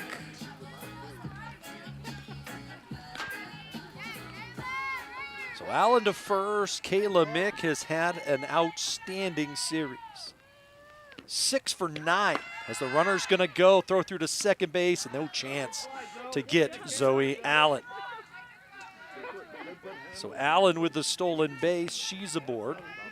And scoring position, her 5th stolen base of the year. The pitch was out of the zone. It was a good pitch to run on. It's 1 ball, no strikes, and the fastball outside again. Kayla Mick has driven in 8 in the series with 2 homers and a couple doubles. And she fouls this one straight back. Oregon Tech trying to win their 16th of the year. Try to have a 4-game win streak heading into next weekend. As Mick pops it up, shallow center. Playable, and waiting to make the catch is Nimmo for the first down.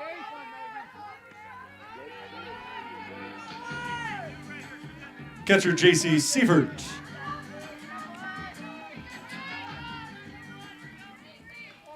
J.C. Sievert had a 2-hit game in the opener today.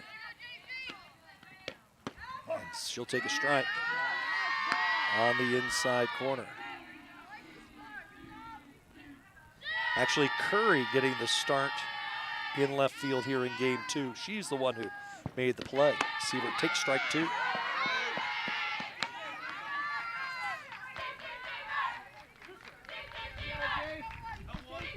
A lot of different players in different spots here in the nightcap.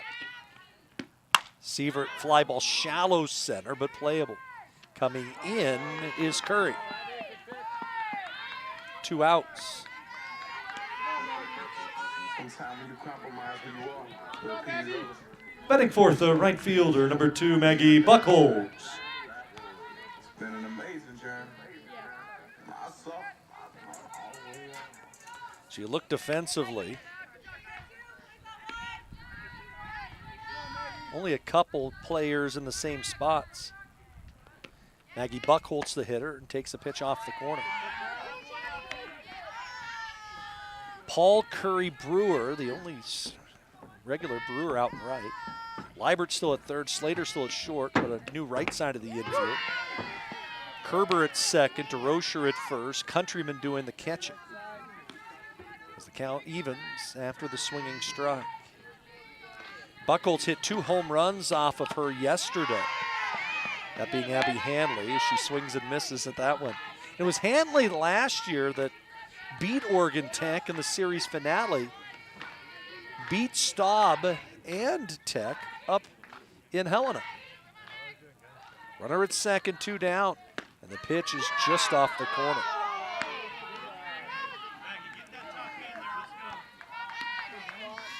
That was a 5-3 decision. Allen at second, 2 down. Check swing. Will they ask? They said no, she did not go. As they asked the field umpire, it looked like the hands didn't break. First base open, 2 down, 3-2 to the plate. Is a swing and a fly ball straight away center, and busy was Curry here in the inning, and she has it. And Carroll, for the first time in this series, turns Oregon Tech away in the first inning. No runs, no hits, no errors, and nobody left. We got ourselves a ball game as we go to the second and a scoreless tie.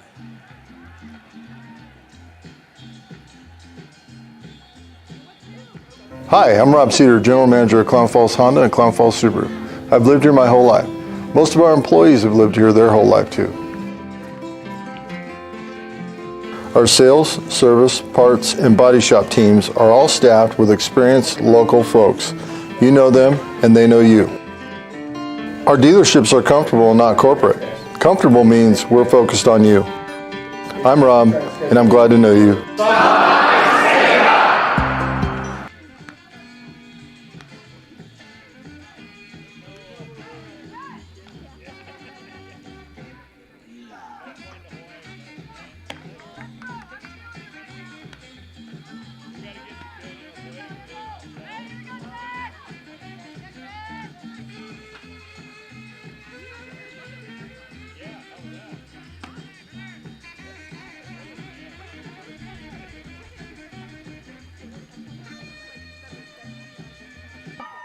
As Amber Countryman, first pitch of the inning, just as we saw last inning with Brewer, takes a hack at a pitch right in the middle of the zone and just hammers it right back through the middle for a base hit.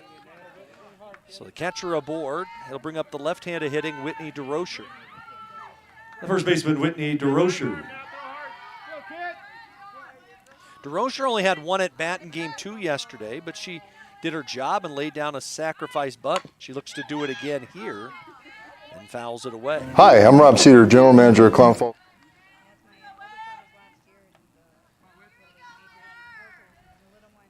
DeRocher came into the day 5 for 15 with a double in minimal plate appearances. Showing bunt again. Takes the pitch on the outside corner. Throw through to second. Good night. The tag at second base. Trying to steal was Countryman, and she gets thrown out by J.C. Sievert, who has just been unstoppable in the run game. And a good swipe tag made by Mick at second base. 0-2 is high and away. That now with make it 3 throwouts in this series. She has thrown out 11 of 23 base runners. That's more than 50% as the count goes to 2-2.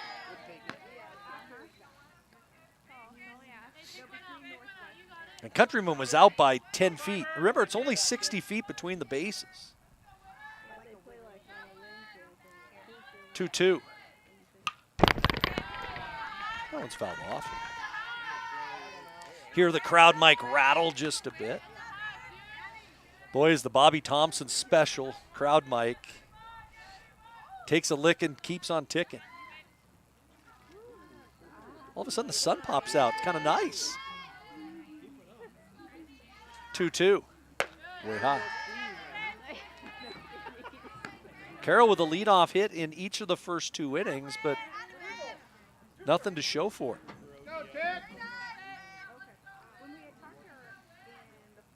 3-2.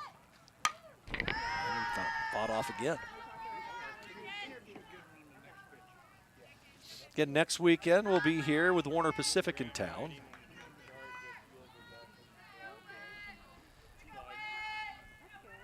Lady Owls will be on the road the following week.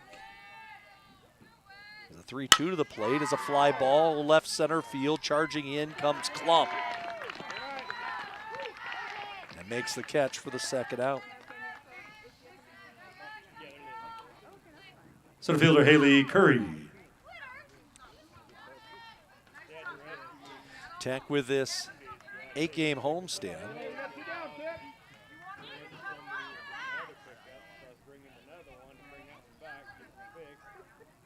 And then they head up to Kirkland, Washington for a tough series against Northwest. A swinging strike right there. We hope, crossing our fingers, that 24th, 25th, 26th weekend we'll have our first home Oregon Tech baseball games.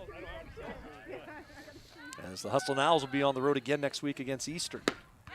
Quickly 0-2 to Curry. Tech lost 2 of 3, their first series loss in their last 4. At Bushnell, lost the series opener 6-4, lost game 2 4-3 in 14 innings before winning yesterday's nightcap 11-5. They head to Eastern next week, and just as we were talking about how the conference softball teams have had trouble with home fields, Eastern's baseball team hasn't played at home either. So who knows where that series could be played. Maybe we'll be here. We'll find out. Good mispitch that time by Kenzie Staub. Changed the eye plane to the batter. A ball and 2 strikes with nobody on and 2 outs here in the second. And the righties to the plate, and she waves at it. Strike 3. Inning over. No runs, a hit, and nobody left. We'll go to the last of the second. Still scoreless at Stillwell Stadium.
Leading off the last of the second for the Lady Owls, the first baseman, Puakea Milborn.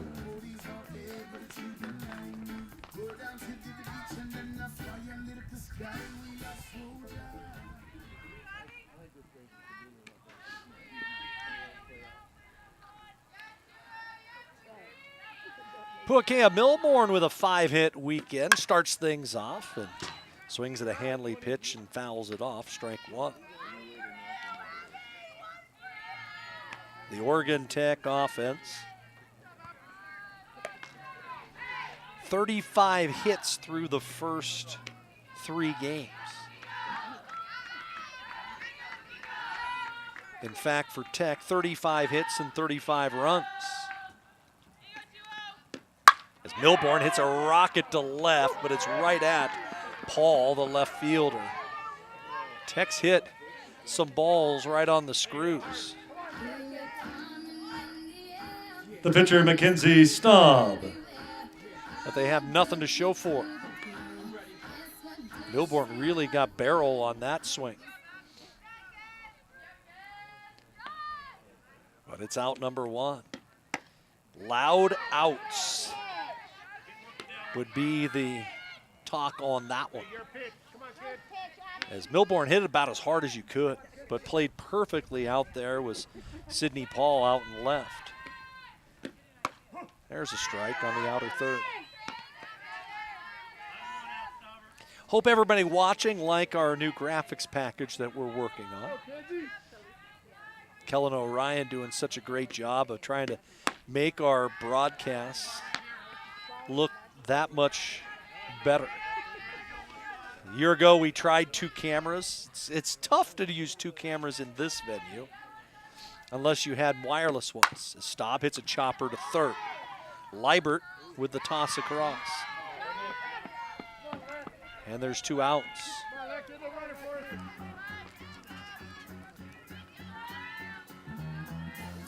Center fielder, Lexi Klum.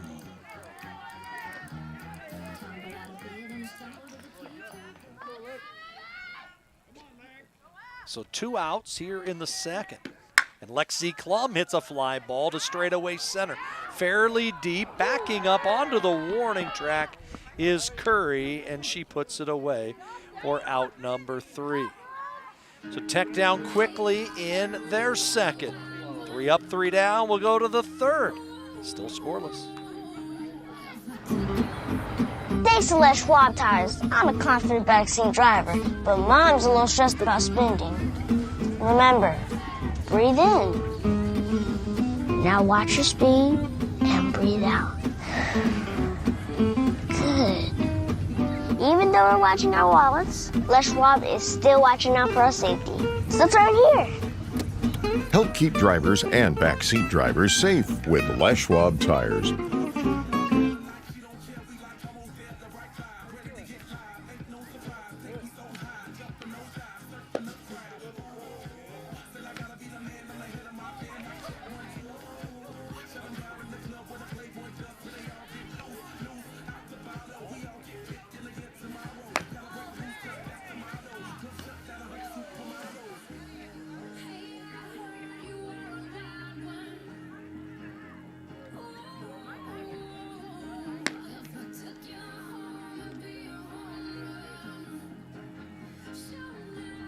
Leading up the third for Carroll College, left fielder, the 5, Sidney Paul.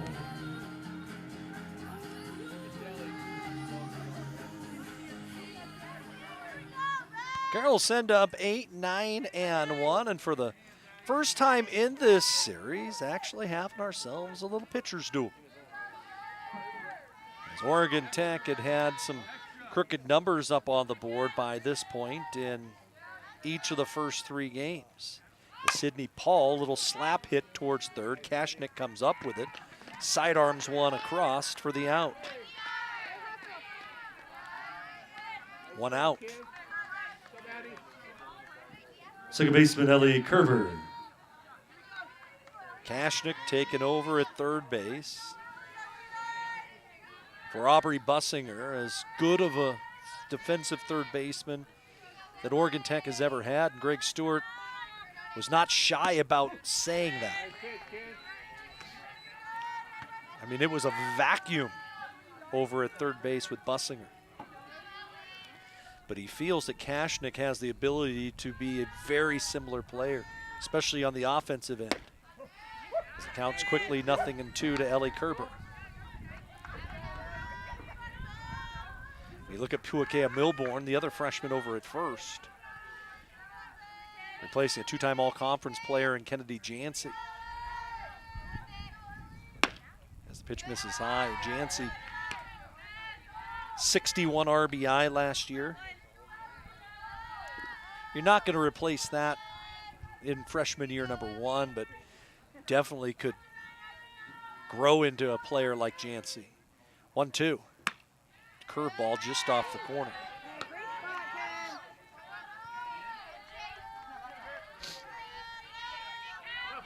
And you look at the way Sievert's played behind the plate so far this year. Has done a great job replacing Kenna Armentrout. 2-2.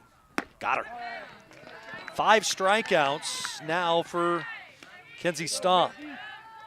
And back to the top of the order, and Brewer, who doubled off the wall her first time up. Right fielder Amber Brewer. Amber Brewer swung at the very first pitch of the game and hit it over Klum's head in center field. And the delivery to her, and that's a waste pitch, if I've ever seen one. Carroll looking to try to swing early in the count and change the eye plane just a bit with that pitch. 1-0. There's a fastball that just missed in. Look on Staub's face is like, where did that miss? It was knee high, but off the plate, I guess. Try a 2-0. And threw it by her. Staub had a big shutout earlier this season, defeating a national tournament team from a year ago in Embry-Riddle 5-0. Just off the corner, 3-1.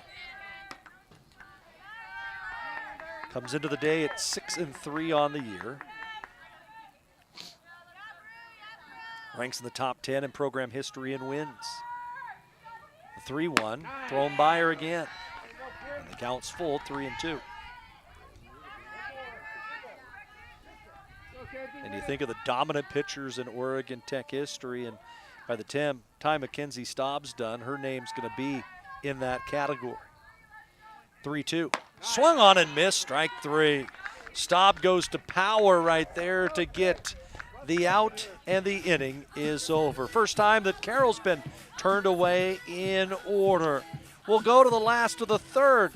It's Carroll 0, Tech 0.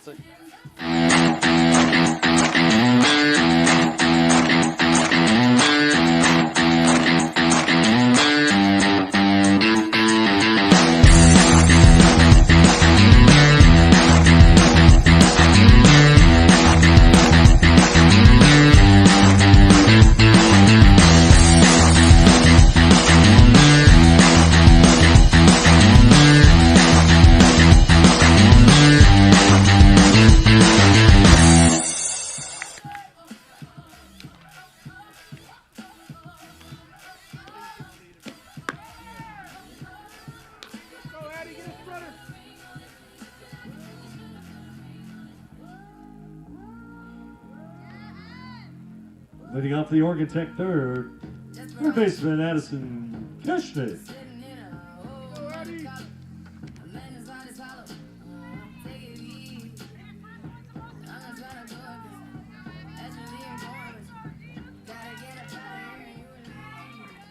Tech will have 8, 9, and 1. Due up in inning number 3 in this scoreless matchup between two teams that trying to pick up a non-conference win. Kashnik 1 for 2 in the opener today, 5 hits in the series. And she swings, and it's a fly ball fairly deep right. Track near the wall, and right up against the wall to make the catch was Brewer. a long first out.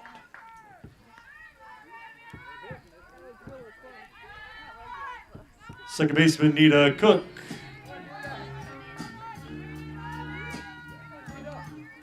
And Oregon Tech with a lot of loud outs so far today. Is Nita Cook gonna foul this one back to the screen?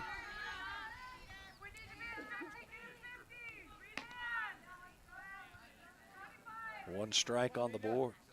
And you think about it, Sievert a ball to the warning track, Buchholz a ball to the warning track, Milborn a ball to the warning track.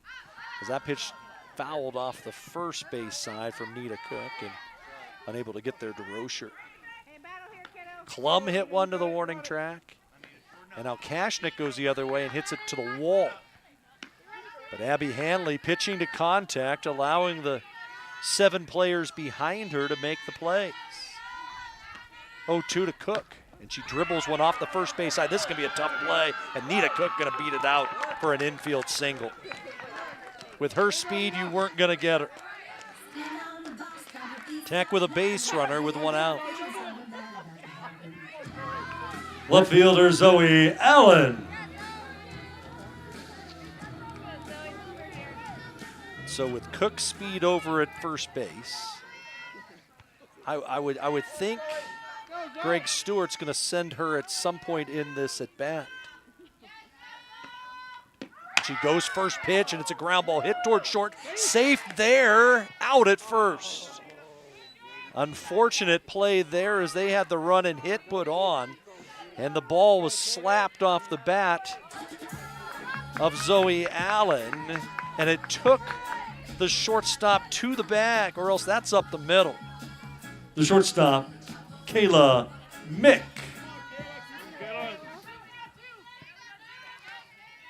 So a runner in scoring position for Tech with 2 outs. And could Kayla Mick deliver the game's first run? If Cook isn't going on that pitch, that ball's into center field for a base hit. 0-1 to Mick. That's hot.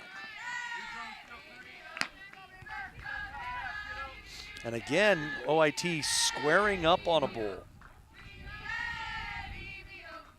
A ball and a strike, the count to the shortstop. And she swings and it's a fly ball. Deep center field, track wall, and that's off the wall. Around third comes Nita Cook. She's going to score. Standing at second goes Kayla Mick. It's 1-0 Oregon Tech. That was a foot away from another home run.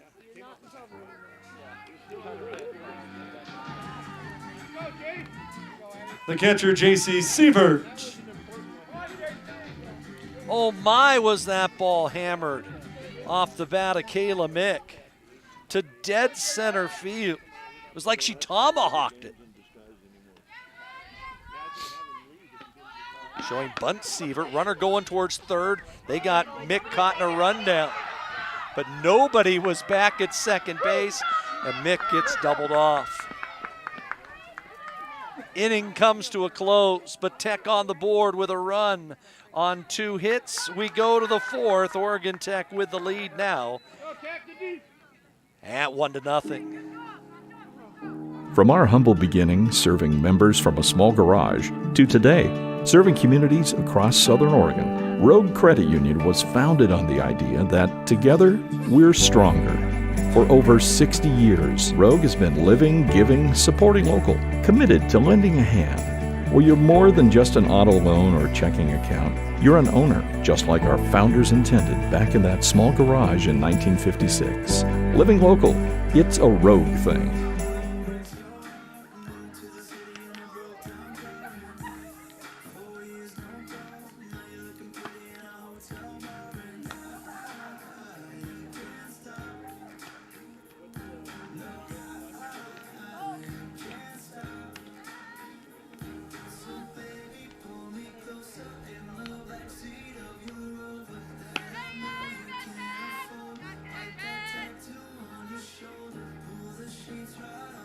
Leading off the 4th for Carroll College, pitcher Abby Hanley.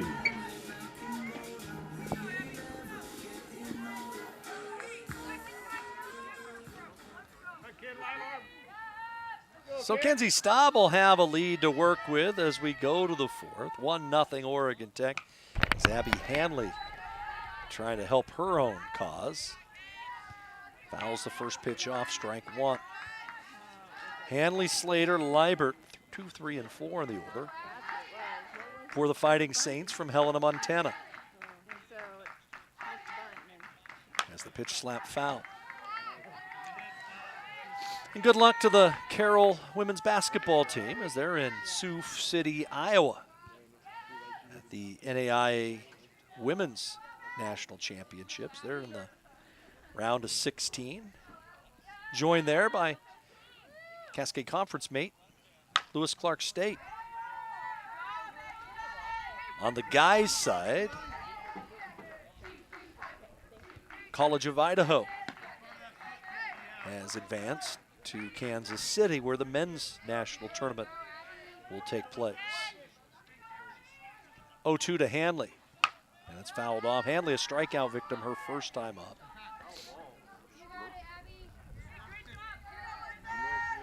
Greg Stewart going to have to go find some balls in the dugout to make sure that the umpire has a full pair of satchels filled.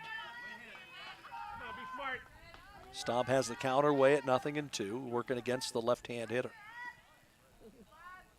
And the righty's pitch. And it misses downstairs.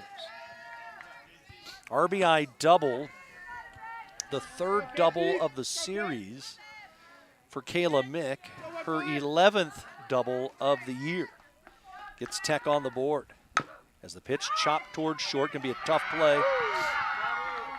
And even if Mick comes up with that ball, they weren't going to get Hanley. It'll be an infield single. Mick charging to her left.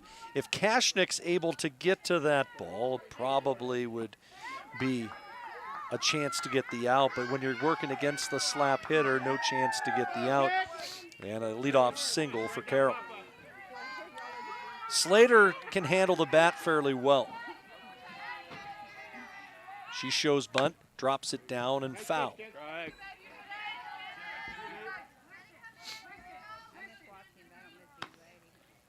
Strike one. Tackle shift the outfield around a bit towards left. An obvious bunt situation to try to get Hanley into scoring position.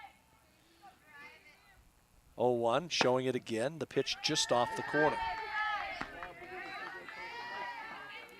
Pitch has been a strike at times today, but not in that situation as Staub was trying a screwball to the outer third. 1-1, showing it again, and the rise ball this time is up in the zone. Tech leading 1-0, but Carroll for the third time in 4 innings has the leadoff runner aboard. Kashnik playing in at third, 2-1 to the plate, just high and away. Interesting that Staub not coming in on the hitter, which where Slater's setting up would not be an easy pitch to bunt, as she's right on top of the plate. 3-1, downstairs, ball 4, and second time today that Carroll has a runner in scoring position. It looks like Greg Stewart will go out to the mound to have a discussion with Mackenzie Staub as how they want to handle the situation. You got the cleanup hitter and Liebert coming up, who was a strikeout victim back in the first. But a player who has a little pop in her bat, a homer and 9 RBI on the year. The way that Carroll has played this situation throughout the series, every time they've tried to bunt in this situation. We'll see if that continues. The third baseman, Alyssa Liebert. Carroll's never led in any of the 4 games.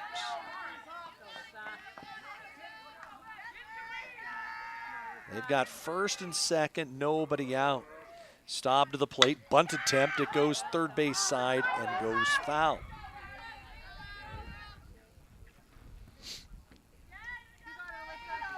So this is traditional softball. Bunt him over, hit him in. Does Liebert go back to the bunt again? 0-1. She will, and it's bunted in the air in front of the plate, caught by Sievert. Huge play for the Owls. So 1 out. Amber Countryman roped one through the middle her last time up. Catcher Amber Countryman. So now the infield can move back a bit. The pitch to Countryman's a fly ball, fairly deep right. Back goes Buchholz. Over the shoulder, she makes the catch. Tagging and heading to third will go Hanley. First time Carroll's had a runner to third. First baseman Whitney Grosher. So swinging at the first pitch, able to get the runner to third. And now, if you're Carroll, are you going to try to get hung up in a rundown to try and get a run? We'll see. As the pitch nibbling at the outside corner again is Staub, not getting the pitch to be called a strike. 1 ball, no strikes. You can hear Greg Stewart calling out a defensive play.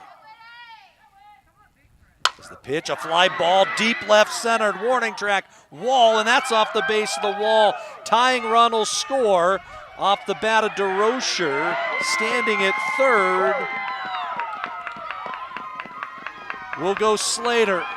Opposite field RBI double by Whitney DeRocher has gotten Carroll even at 1. Center fielder Haley Curry. And when you can't get that pitch on the outer third called a strike, makes it that much more difficult. You have to nibble in or on the hands, and able to hit that ball that time was DeRocher as the pitch fouled off. We're tied at 1 in the 4th.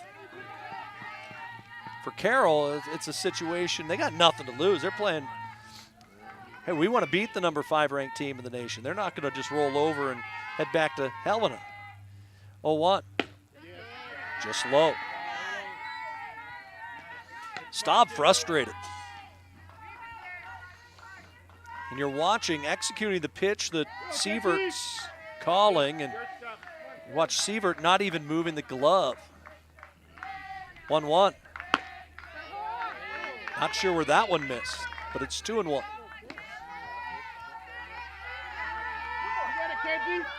Curry popped up her first time up. DeRocher at second. Slater at third. 2-1 pitch. Fouled into the screen.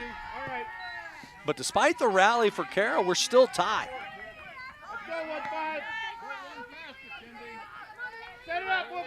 If Staub can get the final out, can limit the damage to just the 1. 2-2. Ground ball, comebacker to the circle. Staub will throw low, but it's caught right there, and the inning comes to a close. Carroll, though, on the board. They score a run on 2 hits and strand 2. Halfway home in the series finale, we got a new score. It's now Tech 1, Carroll 1. When you think fun, think Lamoille Casino. We're surrounded by natural beauty and world-class recreation opportunities. After exploring our magnificent surroundings, you'll appreciate the clean and comfortable rooms and accommodating amenities of the Sleep Inn Hotel. When you're ready for more fun, head to the casino for a variety of new games and some fantastic food. Stay and play at Lamoille Casino in Chiloquin, where winning comes naturally.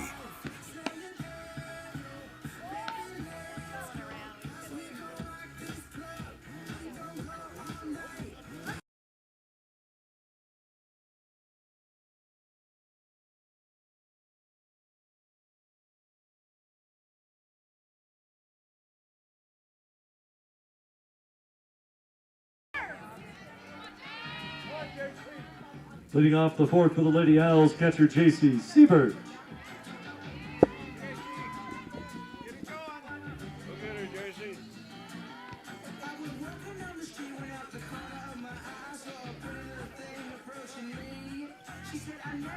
J.C. Siebert to start things off for Oregon Tech here in the fourth, as Carroll actually out-hitting the Lady Owls 4-3 here in the nightcap.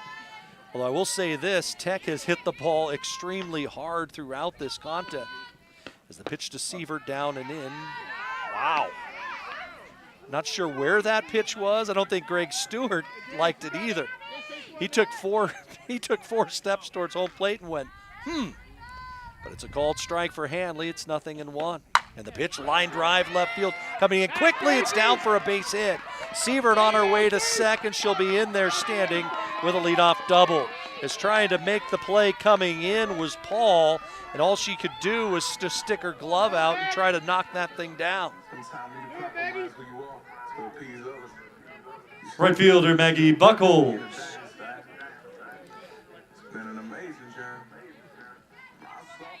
So another extra base hit for Oregon Tech. The leadoff batter aboard, and Maggie Buckholz fouls one off. 0-1 the count.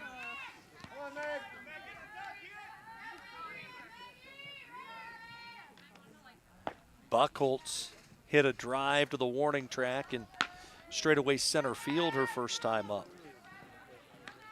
Tech has hit Hanley hard, but hasn't had a whole lot to show for it. 0-1 the count. And the pitch misses. Buckholz with a on-base percentage of over 500 for the year. 1-1 to her, way high. And you know at some point, the percentages should even out for Oregon Tech. You just keep hitting balls hard. At some point, you're going to find the green. As the count will go to 3-1. They'll have Puakea Milbourne on deck with runners at, with a runner at second. If Buckholz were to walk, it'd be first and second. And then decisions for Greg Stewart. As the pitch popped up, shallow left, long run for the left fielder, and coming in to make the catch was Paul. So one out. First baseman Puakea Milbourne. Not a productive out for Buckholz, especially with a hitter's count at 3-1.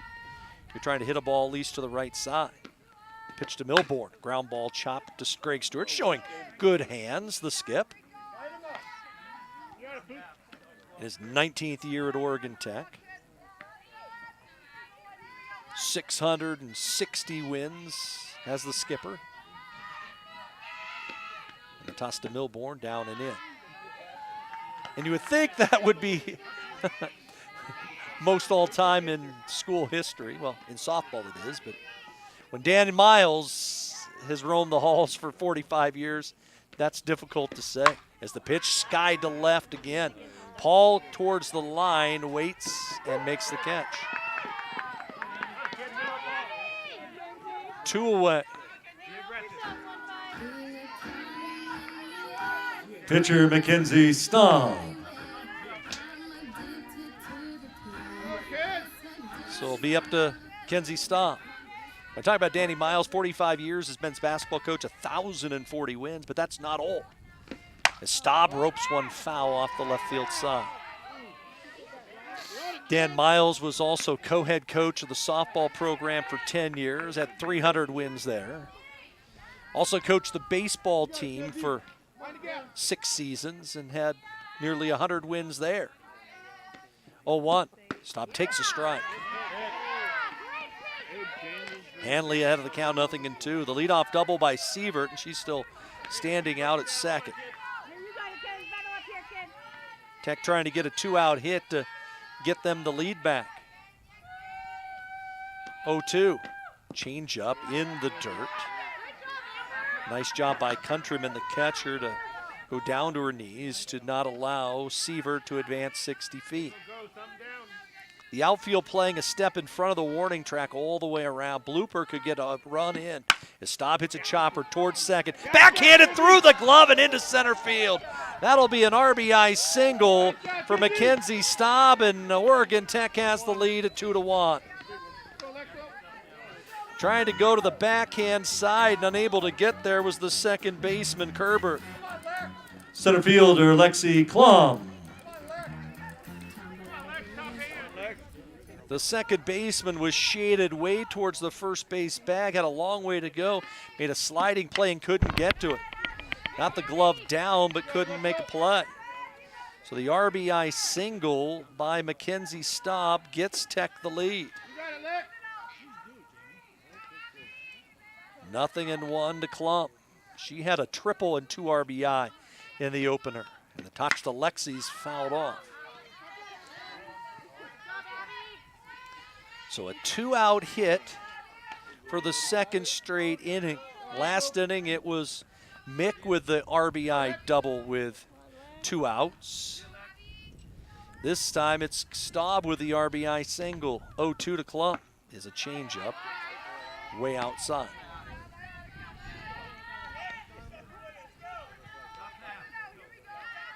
Wind blowing left or right across the diamond on this cool March day. Runner goes, the pitch is high, throw through to second, sliding in safely is Mackenzie Staub. So Staub able to use speed to get herself into scoring position. Greg Stewart rolling the dice there with 2 strikes, and why not? And now we'll see if Klum can switch spots with her. 2-2. Change ups. Wow. I thought that was strike 3. Looked right down the middle.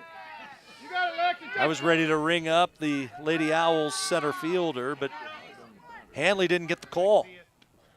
Can Tech take advantage? 3-2 to the plate. Swung on, fly ball, deep right center field, track. That one's off the wall. Klum to second. She will coast in there with an RBI double. It's 3-1. Yes, indeed, does Tech take advantage of that non-call. And Oregon Tech extends the lead. The third baseman, Addison Keshnick. So instead of strike 3, it goes as an RBI hit, and this one lined to center field. The hits continue. Round third, Klum throw home, not in time, and Addie Keshnick with the RBI single, and Tech is strung together. 3 straight hits here with 2 outs, and Oregon Tech with a 3 spot on the board now leads 4-1. The second baseman, Nita Cook.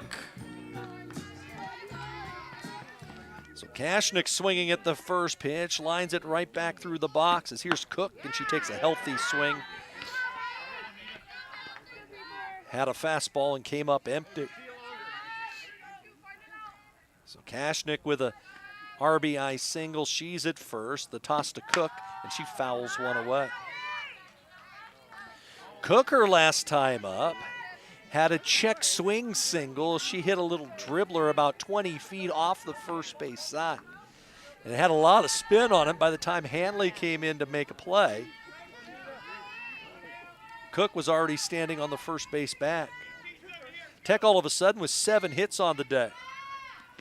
0-2 to Cook. It's a ground ball slowly hit to third. The throw to first is in time. The side retired, but Oregon Tech gets the lead. In the inning for the Lady Owls, they scored 3 runs on 4 hits, no errors, and a runner left.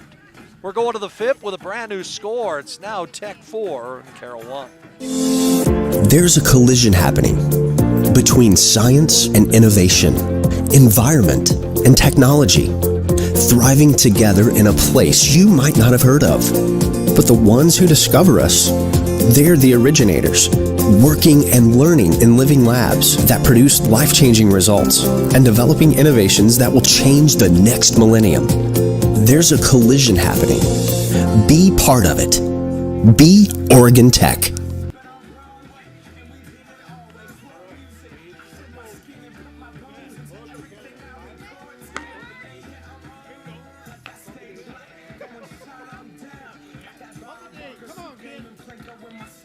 Leading off the Carroll fifth inning, the fielder Sidney Paul.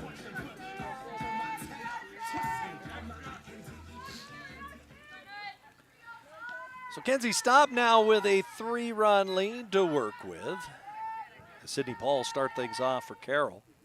And she holds back on a rise ball, ball 1. You got a 1-5, let's go, Ted. How important now was Staub working out of that second and third jam last inning. 1-0 to home plate. Nice, and Paul waves at a pitch out of the zone. Go, Ted, make that play. Come on, 1-5. We are in the 5th. Oregon Tech has the lead at 4-1. Paul 0 for 1 on the day. Takes the pitch upstairs. Staub has walked 1. She has struck out 6 through 4 innings.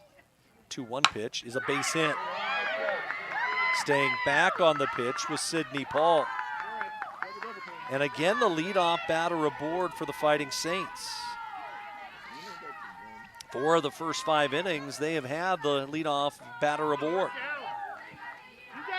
Second baseman Nellie Kerber. And to the bottom of the Carroll order comes Ellie Kerber. She struck out her first time up. She shows bunt, bunts it in the air, back to Staub. She will go to first, and the throw is low. It'll be an error on the Owls. Staub, I think, had more time than she thought. And all of a sudden, the tying run comes to the plate. Right fielder Amber Brewer. It'll go as a sacrifice for Kerber. Runner to second is Paul. Well, Brewer looked to bunt. She won't. She'll swing and hit a line drive hit right to left. And they set a catch made by Allen out in left field. Took it right off the turf. Played perfectly with Zoe Allen in that situation for a big first out. Pitcher Abby Henley. If that was not a catch, she could have come up throwing to third and easily gotten an out. Hanley reached on an infield single and scored last inning, and now hits a chopper to third. Kashnick will throw across and get the second out of the inning. Very similar to the ball hit last time by Hanley. That ended up being an infield single. The shortstop, Katie Slater. And you can see the trend here for Carroll looking to hit that first pitch. But now 2 down in the inning. And Mackenzie Staub to home plate, and that pitch fouled off.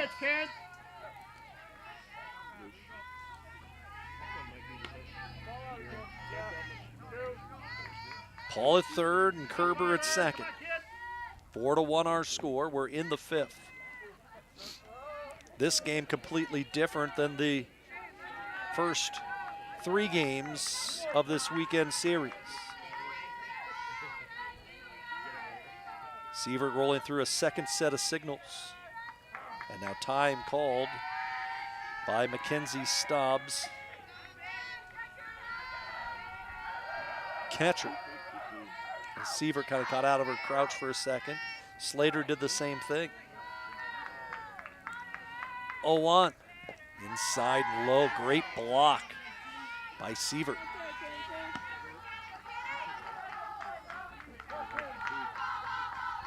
Four 7-1 for Oregon Tech, 1-5-0 for Carroll.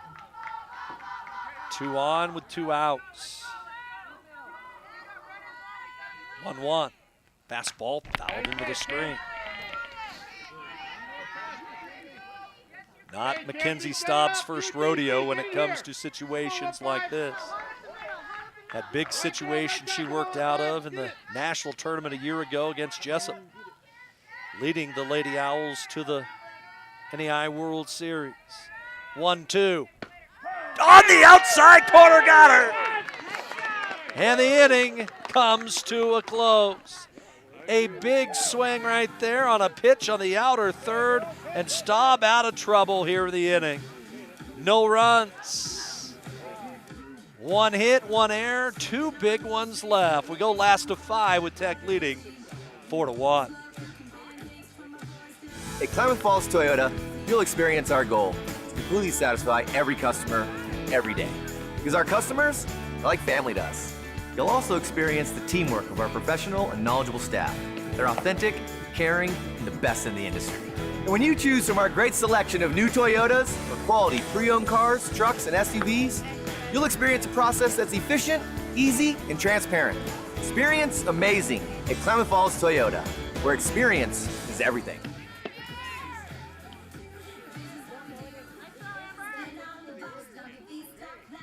Leading off the last of hit for Oregon Tech, left fielder Zoe Allen.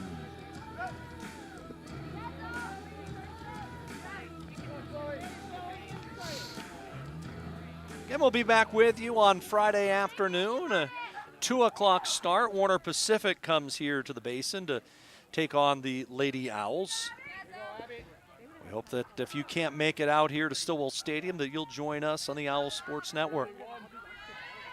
Bottom half of inning number 5, Zoe Allen to start things off for Tech, and takes a pitch up in the zone, ball 1. Allen 1 for 2 here in the nightcap. It's a toss to her. That's a called strike. Tech looking for their first player with a multi-hit game. They have 7 of their 9 regulars that have at least 1 hit. 1-1. And waving at a pitch out of the zone went Allen. I think she was looking to try a turn on a ball, and screwball by Hanley going the opposite direction and couldn't get barrel on ball. So it moves a 1-2, and the drop ball to the outside edge and low. Sun's gone away for a moment. Clouds rolling in. We've had a little bit of rain, no snow today. Temperatures in the 40s. As Allen takes one high and tight.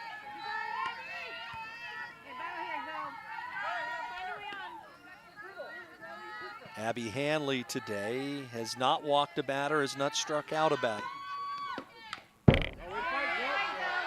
As Allen stays alive. She has thrown 62 pitches. 40 for strikes. She's pitched to contact. 3-2. Swung on, slow roller, hit towards short. Gonna be a tough play. The throw to first won't get her.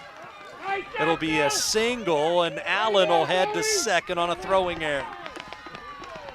So an infield single for Zoe Allen, and the throwing error by the shortstop will move her into scoring position.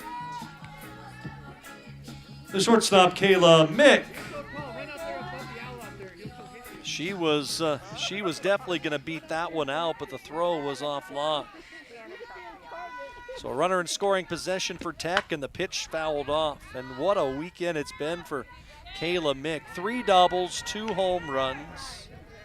She has knocked in 8. Probably won't get player of the week, but she's making a case for it. 0-1. That's just off the corner.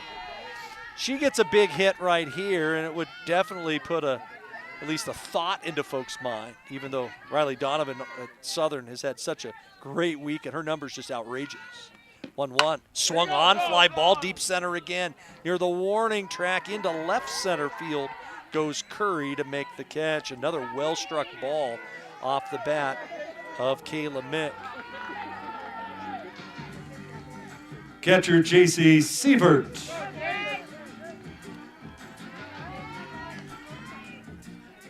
They're going to get a few more balls coming in from the Oregon Tech dugout. Folks chasing them into the snowbanks. Sievert the hitter. The pitch to her is a called strike. Sievert doubled her last time up and scored the go-ahead run on the RBI single off the bat of Kenzie Staub. takes a pitch in on her hands.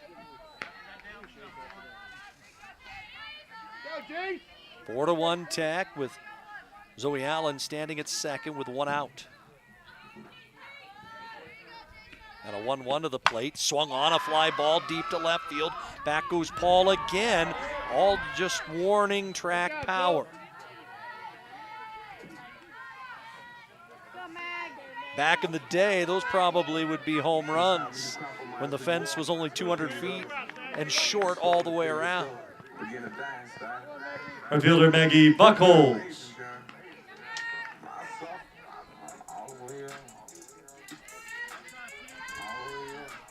As up steps Maggie Buckholz trying to extend the inning. The pitch to her is high. Maggie and Puakea Milbourne hitting in the 4 and 5 slots, the only Lady Owls without a hit here in game 2.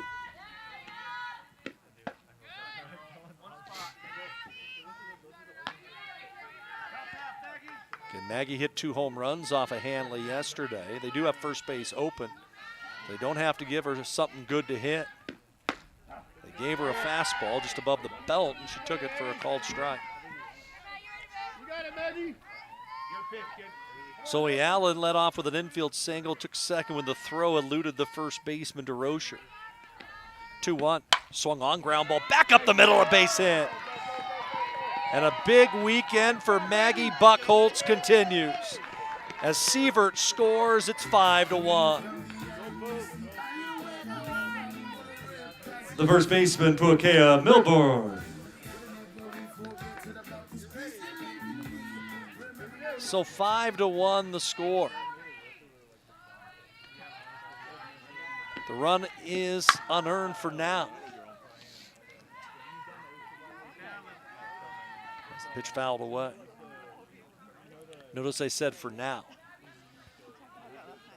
As in this situation, there should be runners at first and third with 2 outs.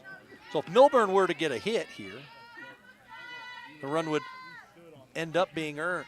As the pitch fouled off the first base side, over to have a look. Goes to Rocher, but she won't get to it. So Tech has extended the lead after Carroll had drawn even in the 4th, getting 3 in the 4th and adding 1 more here in the 5th. Buckholz over at first with 2 outs and an 0-2 pitch to Puakea Milbourne, and it's ripped foul off the third base side.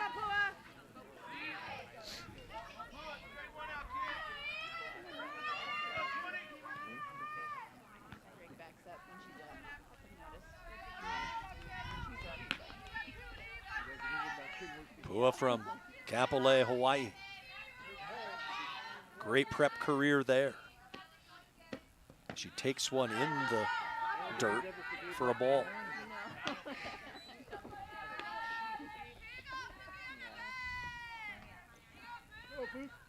Outfielders playing a step in front of the warning track. As the 1-2 to Milbourne, inside and low, with a screwball in on the hands. See if Greg Stewart sends Buckholz here 2-2. Hanley to home plate. And the pitch is lined through the left side, a base hit. They did send the runner. And Staub with a chance to help herself out again. Pitcher Kenzie Staub.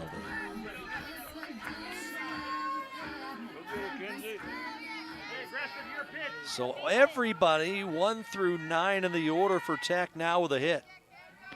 And the delivery to Staub, fouled at us. It was Staub that hit the hard ground ball back through the middle that the second baseman Kerber made a diving try at but couldn't get to it. It delivered a run last inning that started the 3-run rally. As the count evens. If Staub can reach The winning run would be coming to the plate in the form of Lexi Klum. 1-1, swung on, fouled off. The run scored to start the inning by Allen is now an earned run. As Milbourne was able to reach, and so regardless of the throwing error by Slater,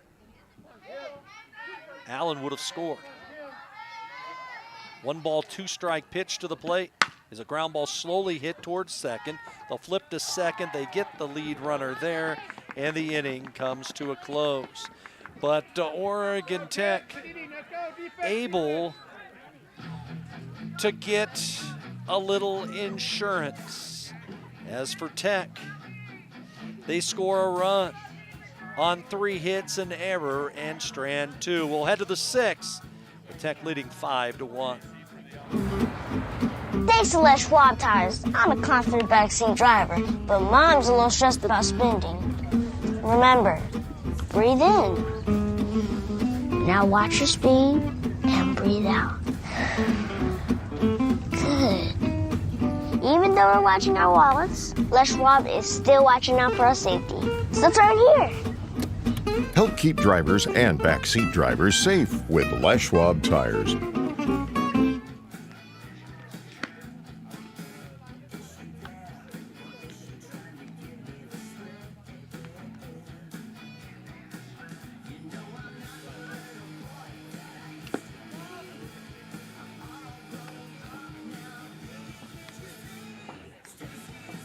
For 7 and re-entering the play.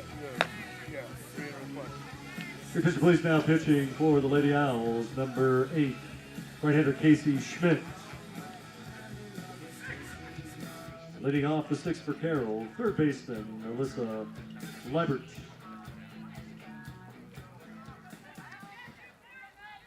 So Tech gonna make a change as we go to the 6th inning of play, as Casey Schmidt will take over in the circle, make her 3rd appearance of the series as the pitch bounded right to short, and an easy play for Kayla May. There's a collision.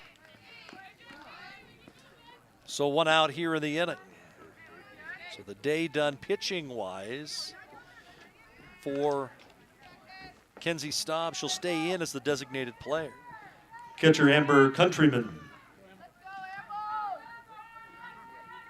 Change up the attack as Countryman swings, and she's got a 2-hit day.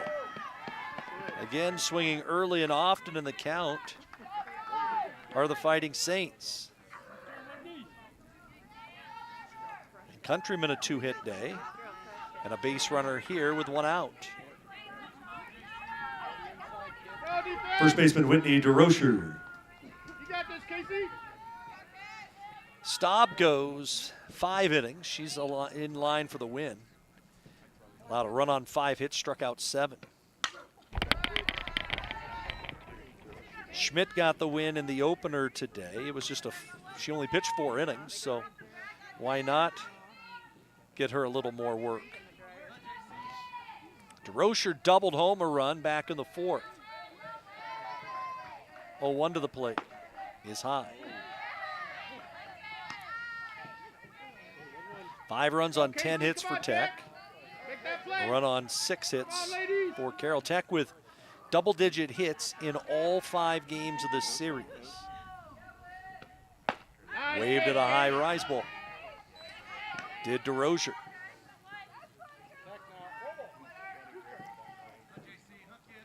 Go, Tech. 5-1 Oregon Tech with the lead, trying to complete a series sweep. Change up, slowly hit towards second. Cook's only play to first. And in this part of the game, you're just trying to get outs. A run at second base doesn't mean a whole lot when there's only 4 outs left in the game. Curry, the scheduled hitter, it looks late. It looks like it'll be a pinch batter. It's going to be Jessica Nemo who will bat for Curry. Attention please, pinch hitting for Carroll, number 11, Jessica Nemo. So they will go to the senior, Will Carroll, to hit for Curry.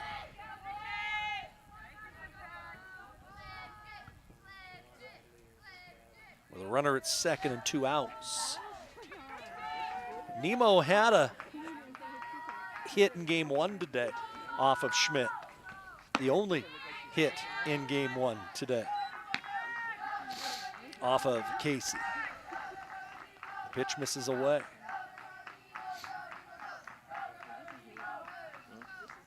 One ball and no strikes, a runner at second with 2 outs. And the righty's pitch is popped up off the first base side.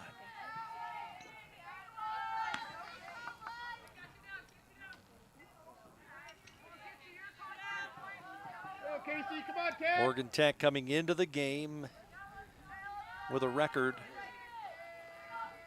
of 15-5. 1-1 in the dirt and smothered by Seaver. Go, Ted. Make that play. Got 2 down. Come on, Casey. Come on, Casey.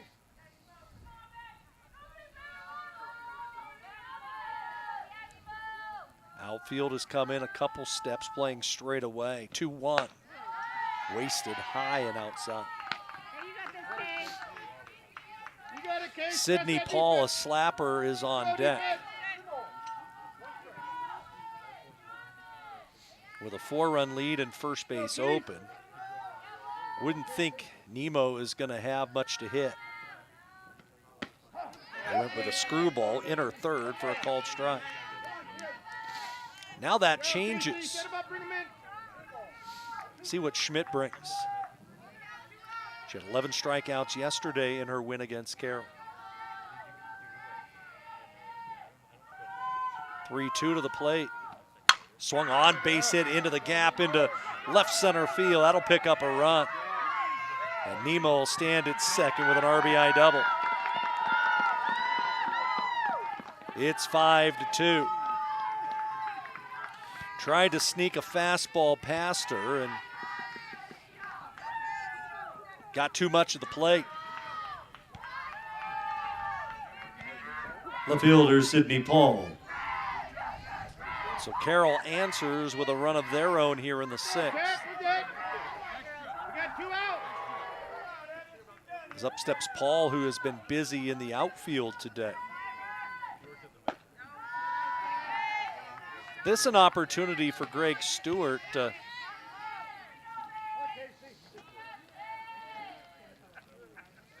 allow to have Schmidt come in relief and get used to potentially using that role against the Southern Oregons and Eastern Oregons and British Columbias of the world. She may need to pitch twice in a day, as she had to do in the College of Idaho series last weekend. 2-0 to Paul. That's a strike. If Paul can reach, Ellie Kerber waits next. We're in the top of the 6th. A run in here in the inning for Carroll. They've cut the deficit to 5-2. 2-1. Ground ball hit to second. Nice job by Nita Cook. Stayed down on it, made the play, got the out. The inning's over. Carroll gets 1, but that's it. A run on 2 hits. They strand 1. We'll go to the home half of the 6th. The Tech leading 5-2. Fans, be reminded this is the last call for concessions. Yeah, I'm all about it. Said I'm all about it. Yeah. Said I'm all about it. Yeah, I'm all about it. Said I'm all about it. Yeah.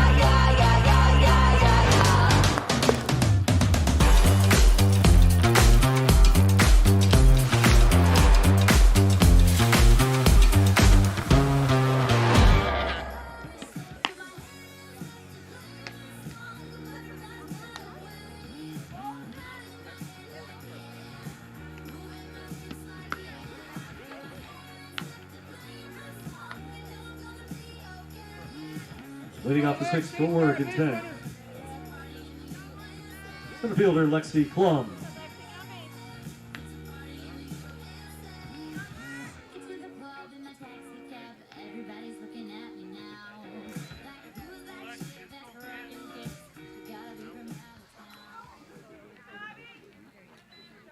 5-2 our score. We head to the bottom of the 6th inning.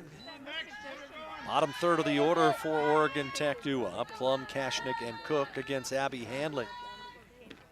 The toss to Lexi Klum is a pop-up in behind third. Shortstop is going to make the play. Slater. There's a collision happening. So 1 pitch and 1 out here in inning number 6 for Oregon Tech. Third baseman Eddie Keshnik. As it'll be Kashnik to dig in. She'll take a curveball on the edge for a strike. So Tech trying to jump ahead early in the count, at least with Klum. She couldn't connect, and now Kashnik takes a curveball in the outside corner. The toss to hers, line to right, drifting towards the line, and Brewer was played perfectly. 2 outs. In the 7th for Carroll, they'll have 9, 1, and 2 due up. The second baseman Nita Cook. Handley to home plate, and Cook pops it up a 4-pitch inning. As into foul territory, the catch is made. Last chance for Carroll. They trail 5-2 as we go to the 7th.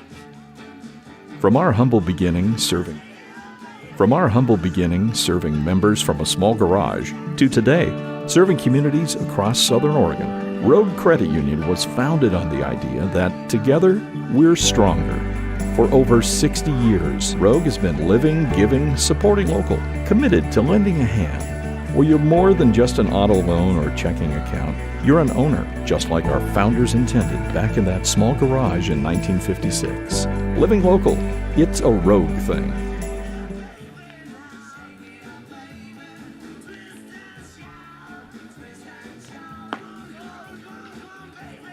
When you think fun, think Lamoille Casino.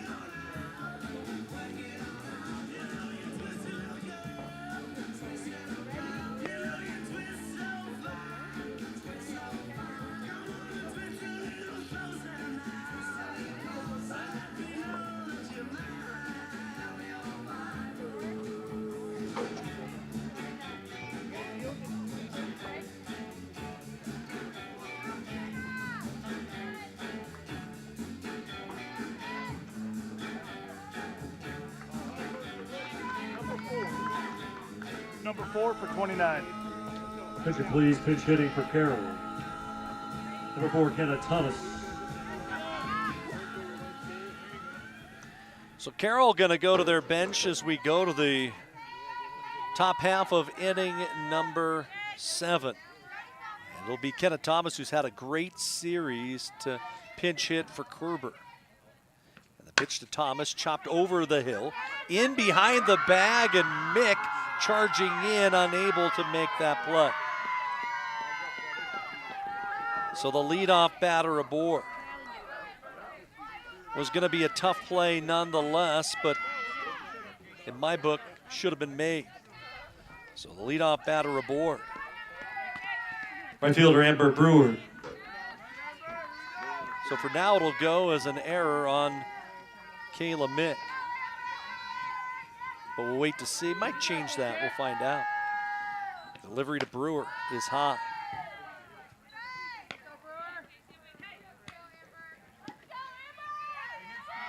Brewer led off the game with a double, but was left stranded.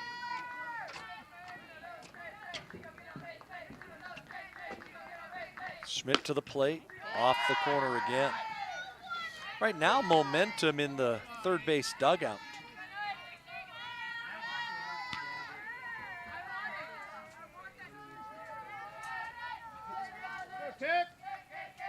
Runner at first with nobody out. Good pitch by Schmidt.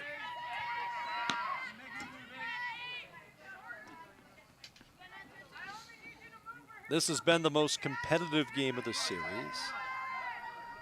Carroll's benefited by Oregon Tech hitting multiple balls right at their fielders, and I'm talking deep fly balls. Schmidt's bottled back to even the count. Casey, get in here now. Come on, Case. Thomas is the runner over at first, with nobody out in the 7th. Schmidt to the plate. Got her with a curveball. There's one. One down, ladies. 2 to go. A lot of run on that pitch for the first out.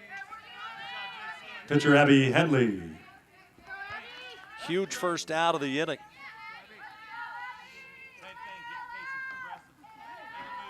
For Casey Schmidt.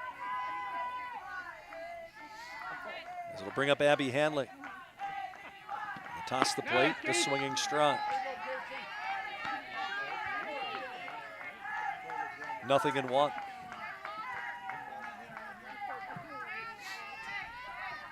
Hanley has 1 hit in 3 at-bats.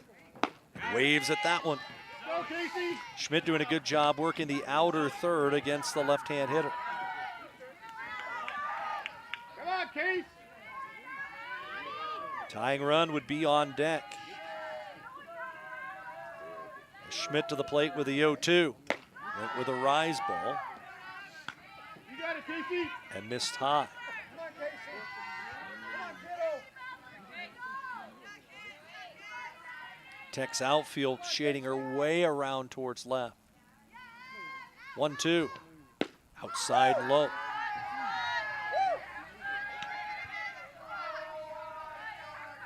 If Hanley were to turn on a ball to the right center gap, she could run for days. I don't think Tech's going to pitch to that spot.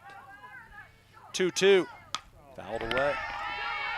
You can kind of tell by the barrel plane of Hanley coming through the zone that where the barrel plane is going, the ball, if she hits it, is going to go towards left. Now, if she gets a decent part of the barrel on the ball, she could hit it over Allen's head. 2-2 again. That's fouled off.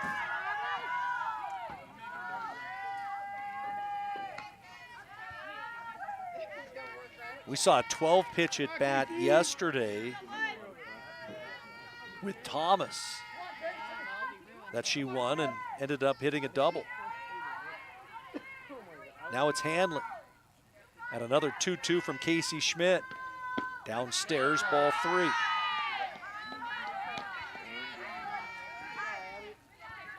It'll be the 8th pitch of this at bat.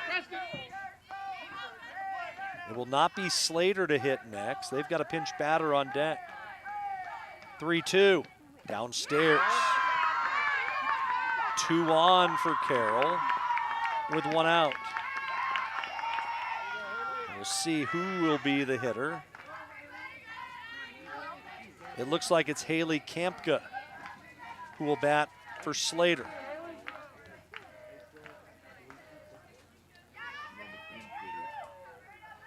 Kampka will represent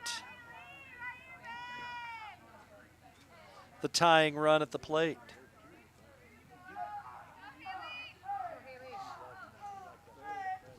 $12 for 8. 12 for 8.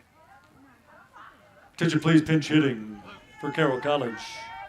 For 12, Haley Kempka. And as Kampka comes to the plate, Greg Stewart will go out and bring his infield in.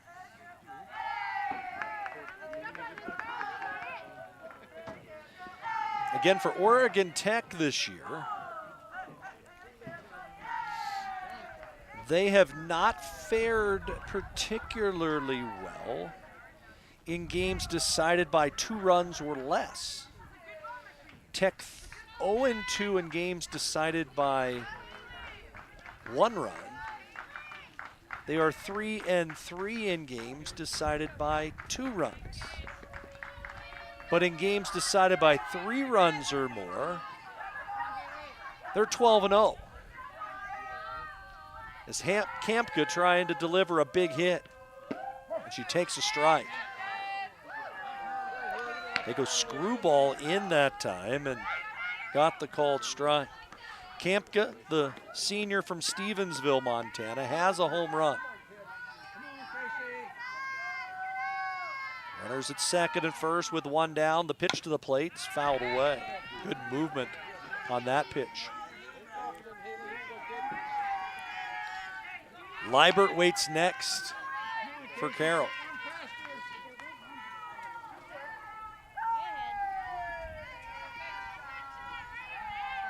We're in the 7th with 1 out. Tying run at the plate for the Fighting Saints. And the 0-2 to home plate. Downstairs, and a nice block by the sophomore catcher from LeGrand.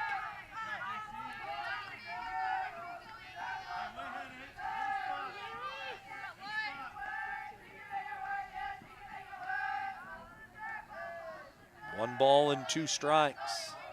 Outfield playing straight away. 1-2. On the outside corner, got her. Big second out of the inning. And Schmidt with a huge punch out for out number 2. And it will not be Liebert to hit. It'll be Kirsten Norris that will come to hit for Liebert. So they will indeed empty their bench. Will Carroll.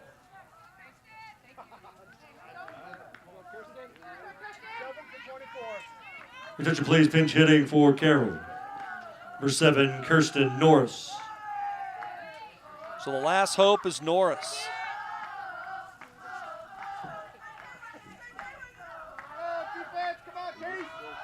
Norris, the senior. With 2 on and 2 out. And the toss to the plate to hers, a ground ball. Backhanded stop in fair territory by Kashnik. She'll touch the bag and Tech wins. To the backhand side that time by Addie Kashnik down at third. And she just turns, taps the pillow, ends the game. And Oregon Tech comes away with a 4-game series sweep of Carroll College, winning by a score of 5-2. In that 7th, it got a little interesting, but Tech was able to control it as Carroll. No runs, 2 hits, no errors, and a 1 runner left. Final again, 5-2. The win goes to Staub, now 7-2 on the season, and the loss, it goes to the starter for the Fighting Saints, that being Abby Hanley, as she falls to 2-6 on the year. Time of the game in this one, exactly 1 hour and 30 minutes. Again, we'll join you next week here at Stillwell Stadium. It'll be a 4-game series against Warner Pacific. We hope that you will come out to the yard. If not, you can follow all the action right here on the Owl Sports Network. For all of us associated with Oregon Tech Athletics, we thank you for watching. I'm Mike Safford, reminding each and every one of you, don't just have a great day, make it a great day. 5-2, Tech completes the sweep of Carroll College from right here in Klamath Falls. We hope that you have